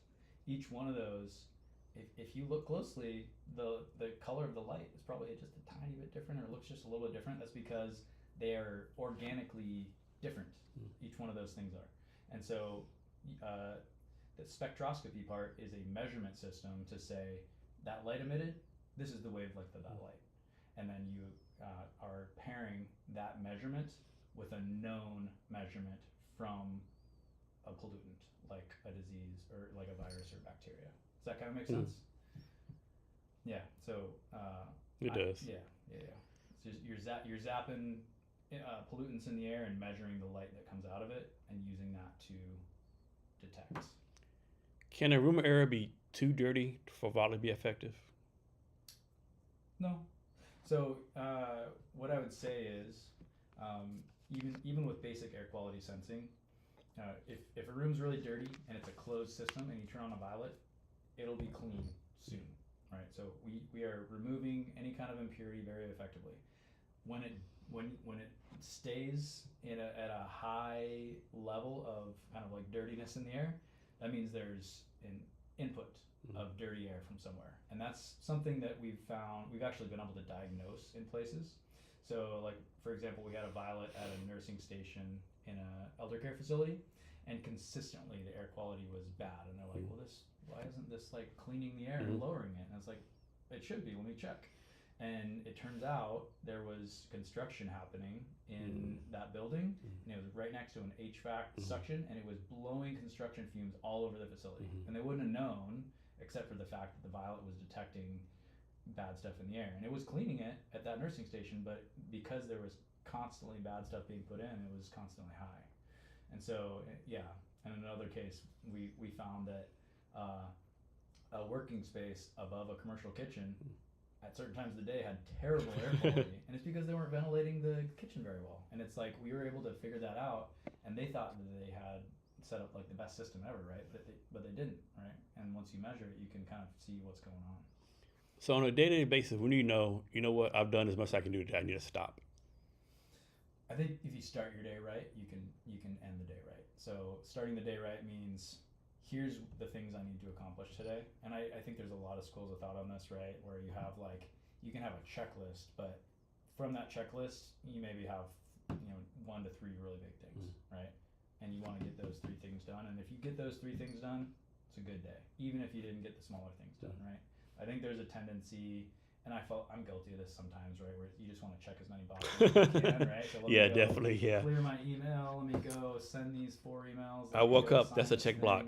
Got out of bed, that's a check block. Yeah. Brush my teeth, that's a check block. Yeah, and that's fine, and that's motivation, but to feel good at the end of the day, you're going to want something kind of big, yeah. Done. And so if you start the day off with a intention setting, like, here's my goal for the day, right? The rest of the stuff, yeah, I'm gonna have to handle, but this stuff I'm gonna make sure it gets done. And then whenever I do that, in combination with maybe getting a workout in or right, something like that, then I feel pretty accomplished. So back to your partners, I'm guessing your partner's not working for free, right? But then again, you don't want to give like all your profit, all the stuff away too, right? So how do you find a balance for your partners, like, where everyone's like a win-win, right? Yeah, I mean, of course, it depends on the partnership. If it's like a reseller partnership, it's just negotiating a percentage where they feel like they're getting enough for it to be worth it. And for us, it needs to be, you need to set your margins up and set your cost of goods up and your sales price up so that you can have a partner. Because some people can't, right? If you have a product that can only sell for this much and you can build it for this much and there's no room, there's not a business to be had with a reseller. So it's just going in. I think you do need to get smart up front, and that's where having advisors or smart people around you can help, where it's like, hey, you've done kind of like strategic partnership deals before. What's the range of normal here? And then what do we need to look like for this to be attractive to our partner too? And so we did a lot of that up front, where it's like figuring ourselves out, and in this kind of transition from direct selling to facilities to like, okay, we want to go scale quicker with the partner. So yeah, you said it. It's just finding something that's attractive to both parties, and then doing a lot of relationship building up front and kind of getting champions within the other organization so that it'll be successful. So like we talked earlier, like most founders, we suck at physical health, right? But a lot of founders suck even more at mental health, right? What's your advice for founders, like maybe struggling with mental health, going through depression, or the case, be like how to like pick themselves back up and like get back in the game, so to speak? Yeah, I think you need to understand your recharge mechanisms. So everybody's different in that way. The first thing is I schedule therapy sessions monthly. Do however often you need, but I hold that, and that's just an outlet to talk through. Like, I have advisors, I have people, but having somebody that's not in the company that I can kind of like just talk with things about is useful, and I think effective. I think it's an important thing. And then, for me, I've kind of said, like, when I am physically exercising and checking that box, I feel better mentally, right? So I know that about myself. And then also, you mentioned friends, right? Sometimes that can be a thing that falls off, and it's just a capacity and time thing. But for me, like, I feel complete and like in a good balanced place in my life when I have connections with loved ones and friends, right? So like, if I feel out of balance, I can probably look at those things and say like, I haven't hung out with a friend for a month and a half. Maybe that's why, right? Or I'm totally out of my workout routine. Um, so yeah, it's just, those won't be the same for other people. Maybe the personal connection one is, that's pretty universal. But some people love creative art and design. Some people love just being in nature. Whatever it is, right? Just make sure you're doing it, right? And if you're not, you're probably gonna feel it mentally. Yeah, there's all sorts of other things that I wish I could say I do. I've tried to journal and some other things. That's one that I haven't got to stick yet, but I do think that's valuable if you can figure out how to build a habit. So next one of my favorite subjects, fundraising in Seattle. Like it's I don't know, it's such a challenge here, right? Like I have negative, like a lot of negative things, right? Like I heard a lot of VCs like we've only like investment fundable companies. Well, why do so many companies go somewhere else get funding like almost instantly, right? This like in Seattle it seems like you need like 8-round makers for a pre-seed round. Yeah. I know you successfully raised some money in the area though. So what's your take on this? How have you been kind of successful with other companies that have not been successful? Yeah, the approach I took was I did kind of professional network first, like a friends and family round, and I did that to mostly because I was a first-time founder. I didn't have the VC network. I didn't have the serial founder credibility, and so I had to go pitch this to people that are of high net worth, but that I could get to kind of believe in me, right? Like I'm gonna go make something happen. Here's the technology. Let's get enough to get off the ground, and then so it's kind of like validation points all along the way. Like if you can get anybody to invest in you, that is a validation point. And so then next I went to angel investors and angel syndicate groups, and so they're typically more agnostic. It's like if it's a good idea and there's a market for it, it's maybe okay if it's not AI. Maybe, just maybe. So angel investors, of course, this is common knowledge, right? But they can write earlier checks, and you maybe don't need to meet the same wickets as VC. And then for me, I've only gone to kind of local seed level VC firms, and again, it's ones that are not software and AI focused for me. I do have a data AI implementation that can come later on, but it's not developed enough for me to be like, hey, we're an AI company, so invest in us.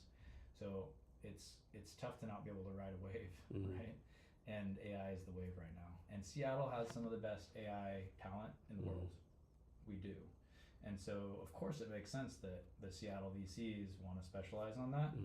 It becomes hard for everybody else though. Even software SaaS companies are a bit left out right now. So yeah, I mean, I think everybody in Seattle kind of knows it. All the founders kind of know it. I haven't done a lot of raising outside of Seattle, but what I did is I kind of tapped my capacity in Seattle and then recognized I need to go do some other things before I'm ready to go back and make any more impact in VC. And that is just traction, progress. For us, commercial partnerships, that's what we're working on right now. Are you gonna do another fundraising anytime soon? Or it's like down the road. What I've recognized is our best path is strategic. So that could be strategic partnership for go to market, and also it can be strategic investment. And our goal is to build strong strategic partnerships that would make sense to turn into a strategic investment. And then when you have that, it's a lot easier to go to VC, even when you don't fit the exact mold, but you have the traction commercially and you have strategic investment that can be paired with some VC around it. So it's almost like flipping the model a little bit. You don't find the lead VC and then fill it around. You find the lead strategic and then bring some VC in around it. So I don't know if you saw this. It was on social media. It was somewhere like maybe 6 months, maybe a year ago, or they were like kind of like making fun of the AI focus, right? And the thing was, I actually did like a fun video, right? There's one guy, hey, they went to 2 companies for the same VC. Hey, I've cured cancer as a proof. I'm not interested. Other guy, hey, I have a pizza food truck. I'm using AI, $10 million. I don't have any AI engineers. Another $10 million. It's it's sad how close that is, right? I It is mean, very sad how close it is. uh, I mean, and like 3 years ago, it was like NFTs, cryptocurrency, we get all the money. right, and it's tough because like that's the way it is, and it sucks in certain ways, but it's also hard to blame the industry that that's the way it is right now because you look back at kind of the internet phase and that was a huge crash and burn. Yeah, But the companies that made it through that are all the most valuable companies yeah, in the world today, yeah. right? And so if you're looking at what's it going to look like in 15 years, You the don't know. companies that make it through this AI Yeah, wave are probably going to be the most valuable companies in the world, or yeah, at least absorbed into, right? yeah, And that's the VC model. It's like make bets on a lot of companies, and some are going to win out. Probably the AI companies that are the best are going to be yeah, the most valuable. So I get it. It does yeah. suck though. Sucks a lot. Yeah. Another Yeah. thing too, like obviously your tech, you're actually solving a real problem, right? But like, do we really need another dating app? Do we need another rideshare app, right? Like, what tech is out there? Who's out there like actually building a tech that's actually making the world better, right? You obviously are what? I just think there's too many tech founders like solving some. I don't want to say bullshit problems, but bullshit problems, right? Yeah, I think there needs to be a bigger focus uh, on solving important problems for the Mm-hmm. world, and it's tough in our society because it's so financially focused, Mm-hmm. and solving the biggest problems aren't always the biggest financial winners. Like one of my pet peeves, I'm an HR, right? But there are so many HR recruiting startups just in Seattle, right? When I first got involved in startups like 10 years ago, I worked for a HR recruiting startup, right? Yeah. And the problem has never been solved, right? And Mm-hmm. all these startups like AI is still the same problem, right? Like Mm-hmm. I just whenever someone says, "Hey, Jason, give me your input on starting HR recruiting for us," I don't. Like Mm-hmm. don't. There's too many out there already. No one solved it right. Mm-hmm. But they keep on doing it, and people and VCs keep on investing big ass money in it Mm-hmm. for whatever reason. Yeah, I mean, at a certain point, I think as a founder, it's important to just align your values, right? It's like, Mm-hmm. am I trying to go make the most money, or Mm-hmm. am I trying to make a difference? And Yeah, of course, you can't do something that's super important, but there's no chance of making money. yeah. It's just You not a gotta make money. business. Yeah, But yeah. We're not running nonprofits. yeah, like align it with your values and Mm-hmm. don't sell out, right? I Yeah. think that's important. And down the line, you won't regret that. I don't think. So how are companies a reflection of their founders? In a big way. I think, you know, our company, I'm an engineer, I'm very technical, and so a lot of our time, energy, focus went to making the best product. And, a lot of that is a reflection of why I was comfortable and okay with bringing in a strong go-to-market leader to complement what I was doing, because your focus and everything you're doing seeps down into everybody, right? And so if I'm very excited about making the best technology for the world, that's what my company is going to care about, right? And so just intentionally understanding that and finding ways to balance is important, and understanding your gaps. There's things that you're weak at, and then there's things that you don't know that you're weak at, and so you got to learn those too by listening to people, asking and listening, and then if you have some gaps personally, those are going to be gaps in your company if you don't address them. So obviously, to be an engineer, you need a degree. But what makes someone an engineer? Like, are y'all taught to think differently, or look at the problems of different aspect or way or different perception? What makes someone an engineer? I think you do kind of break things down into their parts. You don't look at it at face value, and So you're talking about like first principles and stuff like that. yeah, I think you ask why a few more times than somebody that's not trained to, right? Something is presented, and you're like, interesting. I wonder why it's like that, Mm-hmm. right? Just taking a moment to analyze what's going on with it, and then sometimes that's a waste of time, but sometimes that leads you down a whole different path that without the technical background and the curiosity and questioning mentality, you maybe wouldn't do, right? So, I think a lot of people who are MBAs and business people could have chosen to go become engineers, and with training, anybody can kind of learn to think like that. But it is just kind of taking that extra step and asking why a few more times. What's something you haven't learned yet that you want to learn? Well, I talked about the AI wave. I would say I use AI tools, but there's just this reality where this is going to become such a big part of the world. And I think no matter how late you are to the party, right? Like I didn't get an AI focused degree, but if I were to go spend the time now to learn more and more about it, I'm going to be, so much better suited in 5 years. So that's something that I've thought about, and running a business, everything in life, it's hard to carve out time for something that's not directly insertable into what you're doing. But I do think it's not ever too late to dive in and learn about how AI is going to be a part of all of our lives, and kind of not being just a receiver of it, right? So like we could choose to just whatever is developed comes to us, and that's now our life, right? Or you can in some way be a part of that movement. And like I think especially when people are entrepreneurial, if you know just enough about something like artificial intelligence, there's going to be a lot more, you're going to have a lot more knowledge about how certain things could happen integrated in with that, so yeah, we'll see how long it takes, right? But I think that's something that I'll do in the next And how many people work for you right now? uh, I have 12 people, and we've kind of moved more into a consultant model where we're our technical teams, we're doing less employees and more kind of on a contract basis, and that's really just based on this notion that like we're doubling down on strategic partnership, and so we don't need to be a big team internally. We can kind of partner with in different ways. So these 12 people, is there one characteristic that you say all of them possess? Yeah, I would say the thing that has stood out and had people kind of like make it through and stick around in Violett is the ability to jump between tasks seamlessly and be willing to do anything and everything. So if you're HR, you're willing to do Some marketing, social media, bookkeeping, operations, all the stuff, right? Because I have to do all the stuff. Engineers have joined sales sometimes. Like when somebody can't do that, they fizzle out. Yeah, kind of a red flag, right? It's a red flag, and it just becomes they become unhappy. Everybody becomes unhappy.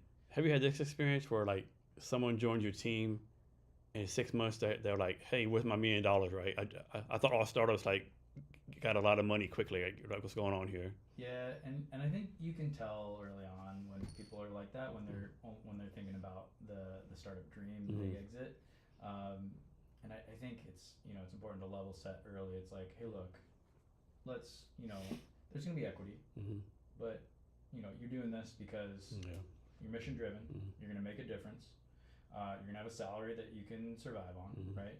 I don't want you to be starving. And the equity, yeah, like it should be okay. If we have a big exit, there'll be a piece of it for you. But that's what is it, one in a thousand? Yeah, like I joke around, like if you tell some people I'm gonna give you equity, that's like you telling the person, see that pot of gold in the rainbow, I'm giving to you. I saw that shit ain't fucking happening. Yeah. No, and it's you gotta help people understand that, because you go watch The Social Network or Shark Tank, and it's like, oh my gosh, it's a startup. Yeah. But really treat it like it's your job, and that you are going to make a difference in a fast-paced environment. I think a startup prepares you to do anything. Yeah. And even if the startup does like get big money, the dilution comes to it. You might get 1%, but that 1% goes down to whatever it is. It's going to be typically a lot less than what you think or you'd hope, and even for founders, right? Yeah. Like the founders get diluted the most, and it's because you're not doing it for the money. That's the only reason why you'd stick around. Yeah. So what's something about tech that like excites you? I mean, like just looking at the biggest problems that we have of like pollution and microplastics and all these things, like there's a solution in technology for all of this. And it exists, and somebody's gonna come up with it, and somebody's gonna build it, and then the problems that we have now are not gonna be problems, at some point in the future. And just knowing that is powerful, because anybody could be the person that helps crack and helps solve like microplastics or whatever the thing, right? You know, If you weren't solving the problem you're solving, what other problem would you want to solve? I have a lot of experience in energy, and so you know, I think as the world progresses and you know other countries get more and more developed and advanced, we need more and more energy, and we need better ways of providing energy with less waste. And so I think you know probably something in there. And then I do kind of sway kind of clean tech, environmental also, and so you know somewhere in that realm of the world. So how about this one? Like, so throughout history, every generation, the smartest people in the world think like this is correct, right? Like, you know, back in the day, people thought Earth was the only planet. Then it was like Earth, people rotate the Earth, you know. Yeah. But it's always proven wrong, right? Mm-hmm. So what do you think that we know, like 100% sure right now, that's going to be proven wrong in the future? That's interesting. Yeah, I mean, I think there's probably a lot of understanding about about the universe and how the universe works and like what exists. And I'm not talking about you know like life on other planets. I'm talking about like what you know what is just beyond what we can see now. And the more you know we have SpaceX and we have other companies that are focused on like looking out further and going out further. I think there's a lot we're gonna learn. From kind of like what's just beyond our reach right now. And I think like everything you talked about, it's like we think this and then we move to that. It's because we can see something that we couldn't see before. Yeah. Right. All it takes is like one realization. It's like, oh, paradigm shift. Okay, now I see the world completely differently. And I think you know, you look outward or look inward, right? Like human bodies, like how does cancer spread in our body, and how do we solve it in each one of these cases? I think there's probably going to be a time where that unlocks a little bit. We just kind of understand the mechanism, and so understanding the mechanism allows you to implement a solution so much easier. Like really small or really big. Those are the areas that we're gonna. I think one thing that happened like way back in the day, it would take like 6 months to go from England to the United States. Now it takes 6 hours. I think in the future, instead of taking like I don't know, however long it takes to Mars, it's gonna be cut down like by like something more reasonable, right? We're gonna have some kind of new technology, like figure out how to do wormholes or some kind of travel. Like something's gonna happen, some new engine. I think something's gonna happen. Like, oh shit, you just got to do this, right? I think that's gonna happen. Yeah, it's interesting, right? We make the biggest leaps when we have a dedicated focus to it. Yeah. Right, and so I think if in the United States we're like, we're gonna be able to travel anywhere in Europe in 1 hour. Yeah. That's our goal. Right? Yeah. It's like when we go to the moon. Why do we go to the moon? Because we said we're gonna go to the moon. Did it in 8 years and really ain't done shit since then. Yep, and so that the money went there, the focus went there, and we did it. We can accomplish anything. Right? If we beat the Russians, let's go do something else. Yeah, let's move on, right? I totally agree. Like that could happen. Will we make that our focus? I don't know, but it'd be cool. One thing I think is gonna happen too. I think in the future, at least I think with my grandkids, I think we're gonna have like space hotels, like above, like right above space, right below space. We're gonna have space hotels up there where people like. Yeah, I think if Blue Origin's successful, probably we will. Right? Yeah. Yeah, that's there's so many different goals of space travel. It's like okay, go get minerals and like almost like mining asteroids and all that. Yeah, people say why are these billionaires doing that? Because there's like trillions of minerals on these asteroids, right? That's if you're treating it like a business, that's the business. But colonizing Mars and space hotels, those are like things that can come about from And of course, and why colonize Mars? Why not just colonize the moon, right? It's not be safer, quicker, but who knows, right? Yeah, there's probably influenced by a lot of science fiction and a lot of other things. I think Elon Musk is a very interesting guy, and there's reasons that we don't understand, but also sometimes you just get an idea in your head and it's like I want to be the person that does this, and maybe it doesn't mean anything. Like colonize Mars, and like why would we go there? It sucks. But we did it. Like I definitely don't want to be like first person on Mars, like the first ship. No, maybe ship 100. No. Maybe when they have like condominiums built, air, Violett is like all over Mars, cleaning the air and stuff. Yeah, but you look at science fiction. It's like how sweet would it look if the Earth was uninhabitable? Okay, then probably I'd want to go to Mars. Yeah. Right, and it's like having the option maybe is a good thing for like 400 years in the future. Who knows? But yeah, it's kind of a out there. Yeah, Right? it's exciting times we live in. Like a lot of times people say it's sexy to be alive now. It's hard to like, man. To me, it's the best time to be alive right now, right? Because Yeah. like I ask the question sometimes: do you want to live now, 5 years in the future, 5 years in the past?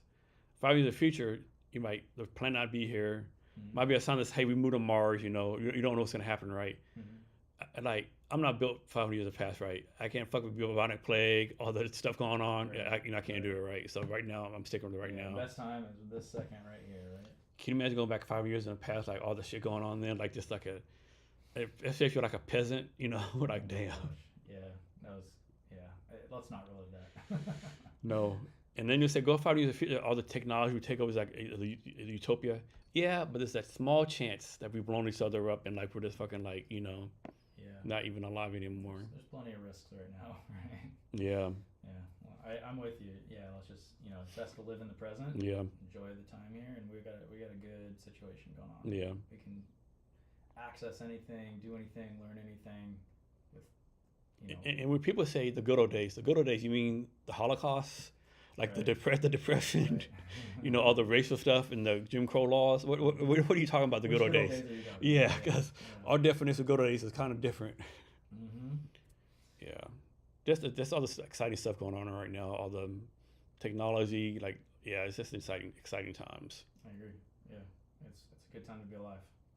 Yeah. So next, you're talking about your company some, but go into more detail about how you got started, like really good detail, and what you focus on now, what the vision is for in the future. Yeah, so Violett started as kind of a hardware technology company. We've kind of added a software aspect to it and a data aspect to it. Over time, that's going to be what becomes most important: sensing and data, and enabling people to understand and take action around unhealthy things in the air in any environment. It's going to start with environments where it matters most, like healthcare, elder care, schools, early education, childcare. And then it'll move to the point where, of course, it makes sense to understand that in your house and understand that in your office also. So that's kind of the vision. I do think there's AI. I know there's AI implementations that can just make that much more effective, right? So really kind of, okay, this is sensed. What does that actually mean? Let me bounce that against, the world of information and give, tailored, smart recommendations about what it means to you and what you should do, right? So that's how AI plays into it. And I think it's going to take time, but I think air health is going to be understood and air health is going to be important in a way that it is not right now. And just like we won't drink a dirty glass of water, there's going to be a time where people are going to refuse to breathe dirty air, right? And they're going to demand that that what they ingest through the air is going to keep them healthy, right? And so over time, I think governments will understand that and will kind of have regulations around it. Like if you're a building, you have to have this stuff in there to keep the air clean for the residents, because we know that it takes years off of lives, and so it's the right thing to do. And we also know that we're polluting the air, right? Like the things that we do in this world are putting bad things in the air. So we also have to clean that up so we don't breathe that in and we don't kind of like kill ourselves slowly. That's kind of this future that I envision, and it's just data enabled, right? We can become smarter and smarter to the point where we know what's going on and we can make our choices based on real information. So you always hear about this thing called decarbonation, right? What is that? It doesn't matter. Like, does it matter like how much carbon is in the air? Like, you have these companies like we want to be carbon neutral. Like what is that? Yeah, I think it's just creating pollution in some kind, right? Like if you're using a bunch of energy through like fossil fuels and you're putting pollution into the air, that you are offsetting that in some way as a company. And I'm not an expert there, but I appreciate that there is a focus and a push there. Just recognizing that we can't just off gas and output forever and ever and expect nothing to happen, right? And so it's an interesting time where, and maybe it always will be, where there's just like a 50-50 divide of like, we need to treat our environment well or else we'll have consequences, versus nah, it doesn't matter that much, it's overblown. And it's probably somewhere in the middle, right? But I don't know. Yeah, I think it's good to have that focus. I'm curious to see where it's going to go from like a political divide Yeah, and one thing too, I don't think we give ourselves enough credit for what progress we made. For example, right now, right, the rivers in like Coastal City, I mean, they're filthy, right? They're like trash, dirty. Yeah. And I made a comment like, man, like how your rivers so dirty? It's like, Jason, our rivers are not as clean as America, but 20 years ago, this was like this river been on fire, gas fuel. Like in 20 years, we've done that, right? Yeah. Yeah. And so I know it's dirty, it's messy, but man, we made a lot of progress. I don't think we've given us each other enough credit for like progress we made. That's totally true. Yeah. I mean, with new information, we have taken positive steps in the right direction. And every step along the way, there's a discussion about it and a debate about it. But we're making progress, right? And I totally agree with that. It's like you shouldn't solve it all in 1 second. You got to take steps towards it, right? So how does Violett succeed? What needs to happen for Violett to do what you want Violett to do? Well, as of right now, Violett succeeds if Violett's technology gets out into the world at scale. That's what I believe right now. And what that enables, it enables us to develop this next stage of technology where it's this advanced sensing. So it's kind of if we can, help people determine unhealthy things in the air and then help eliminate them so they're breathing healthy, clean air, we've been successful. And I do believe we have the best technology to do that. And so it requires, at this point, based on our strategy, to pair with the right partner and get this out to the world, over the next couple of years, as fast as possible, really. But these things take time. So. And then how y'all fail? If we don't get our technology out to the world, it's a sales and marketing thing, right? It's a go to market, and so the best technology doesn't always win. And so if we don't find a way to, and I think it's not just sales and marketing, right? Like we can put this in front of people with a cool message, but if people don't care enough about it in general as a whole, it still won't sell. And so I think there's a bit of a movement here too that needs to happen where it's like people care enough about what they're breathing in the air, right? And so I think our long-term success also relies on government and society continuing to evolve their thinking around air and recognizing importance, because if people don't care about it, they're not going to buy it. That's just a reality. Yeah, I think the best example of the best tech not winning. I remember the iPod first came out. There was like way better like tech at the time, like way better. But they were like, this product is like 0.371 megaliters, all this technical stuff. Steve Jobs, 1,000 songs in your pocket. If you compare iPod to the rest of stuff, iPod was actually like low quality, right? But he was able to, hey, 1,000 songs, people went to it, right? Everyone else, like, there's 3.5 megahertz and blah, blah, blah. Yeah, not the best specs, but simplicity, design, marketing. Like, they crushed it. Yep. And then other superior tech specs, Crash and burned. All failed because they couldn't get the message across and get the desire for people to pay attention to it. Steve Jobs was a master of that, 100%. So Seattle's like, is like ruling the clean air, clean space, right? Do you think your company would have been as successful if you were like started it somewhere else? I think Seattle is well positioned in the kind of clean tech space, but at the same time,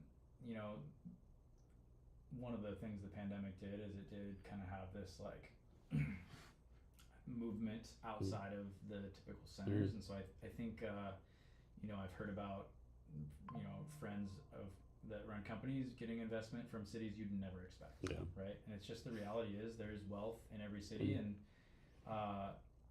people understand more about angel investment and venture capital, and so I think it's more about the founder, and I also think that if I lived in St. Louis or somewhere else, I could look at what cities care about clean tech, and I could take a trip to Seattle for a couple weeks. And I don't know how much of a difference it would have made. Yeah. It would make some, because you build a network by living in a place. And we were involved with University of Washington early on, and I got a lot of network through there. And that was... Do you do anything with the incubator here? I think it's called Clean Tech Alliance or Clean Tech 9 something. Do you do anything with them? No. It's interesting, right? So like we are clean tech because we clean the air, but I talked about the general awareness and understanding of air. It doesn't really fit into the mold of clean tech investing. That's kind of surprising. It is. That's very surprising. It is. Like, yeah. I mean, nothing else. You want clean air, right? You would think clean air, Yeah. clean water. So water is a huge part of clean tech. Air is not. That's very surprising to me. Yeah. That's very surprising. Yeah. And I think it's mostly pattern matching, right? Uh-huh. So investors pattern match, and because they haven't seen the air health deals come through that space, they kind of like don't include it, even though intuitively 100% it's right there. Yeah. Right. But yeah, I've had a lot of good conversations with clean tech investors, but we've kind of fit more into the hardware, like hard tech, med tech, deep tech. Okay. Yeah. That's interesting. Yeah, it really is. It has to be frustrating to you, I would think. It is frustrating, and it's really just like, what do you not get? Like, what do you like? Yeah, like choke them. How does 1 + 1 not equal 2 for you? I don't understand. So we're saying, like, so obviously there's a lot of people that are like tree huggers, very climate focused, right? People hate to say like they drive Subarus, you know, like do other stuff, and there's more people like me who are like, I get it, but I don't. Like me, I want clean air, clean water, right?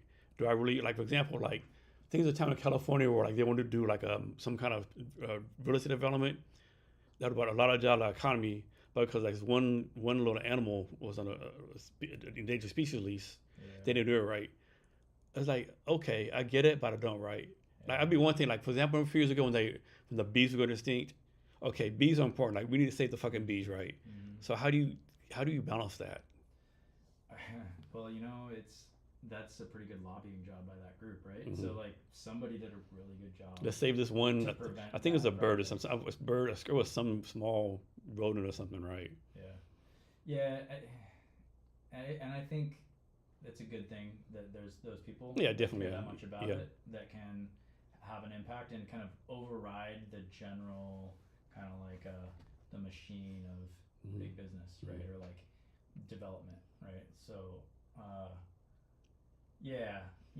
even though maybe that animal doesn't add any value to the earth for humans. Yeah. I mean, it has some part of the ecosystem. You would think it does something for the ecosystem. Yeah. And maybe not like bees, but yeah. I don't know. I think it's interesting. Like we should, minimize putting other species extinct on the earth. And also sometimes we go to massive lengths to do that, and sometimes it doesn't match. Yeah. But like really like. Yeah. But yeah, I can appreciate it though. Yeah, definitely. So is there anything I should ask you that I didn't, or anything else you want to talk about?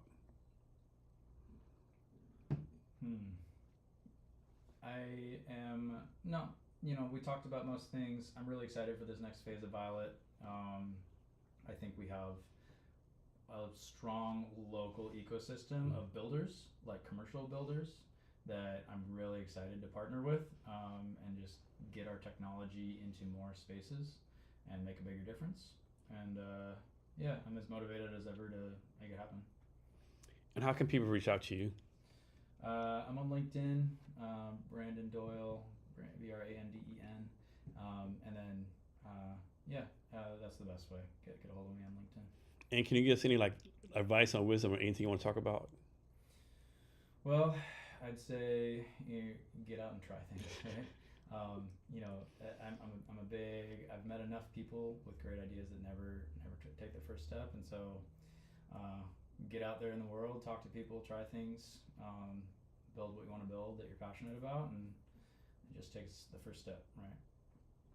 Branden, thank you for your time today. Really appreciate it. Yeah, thank you. And to our listeners, thank you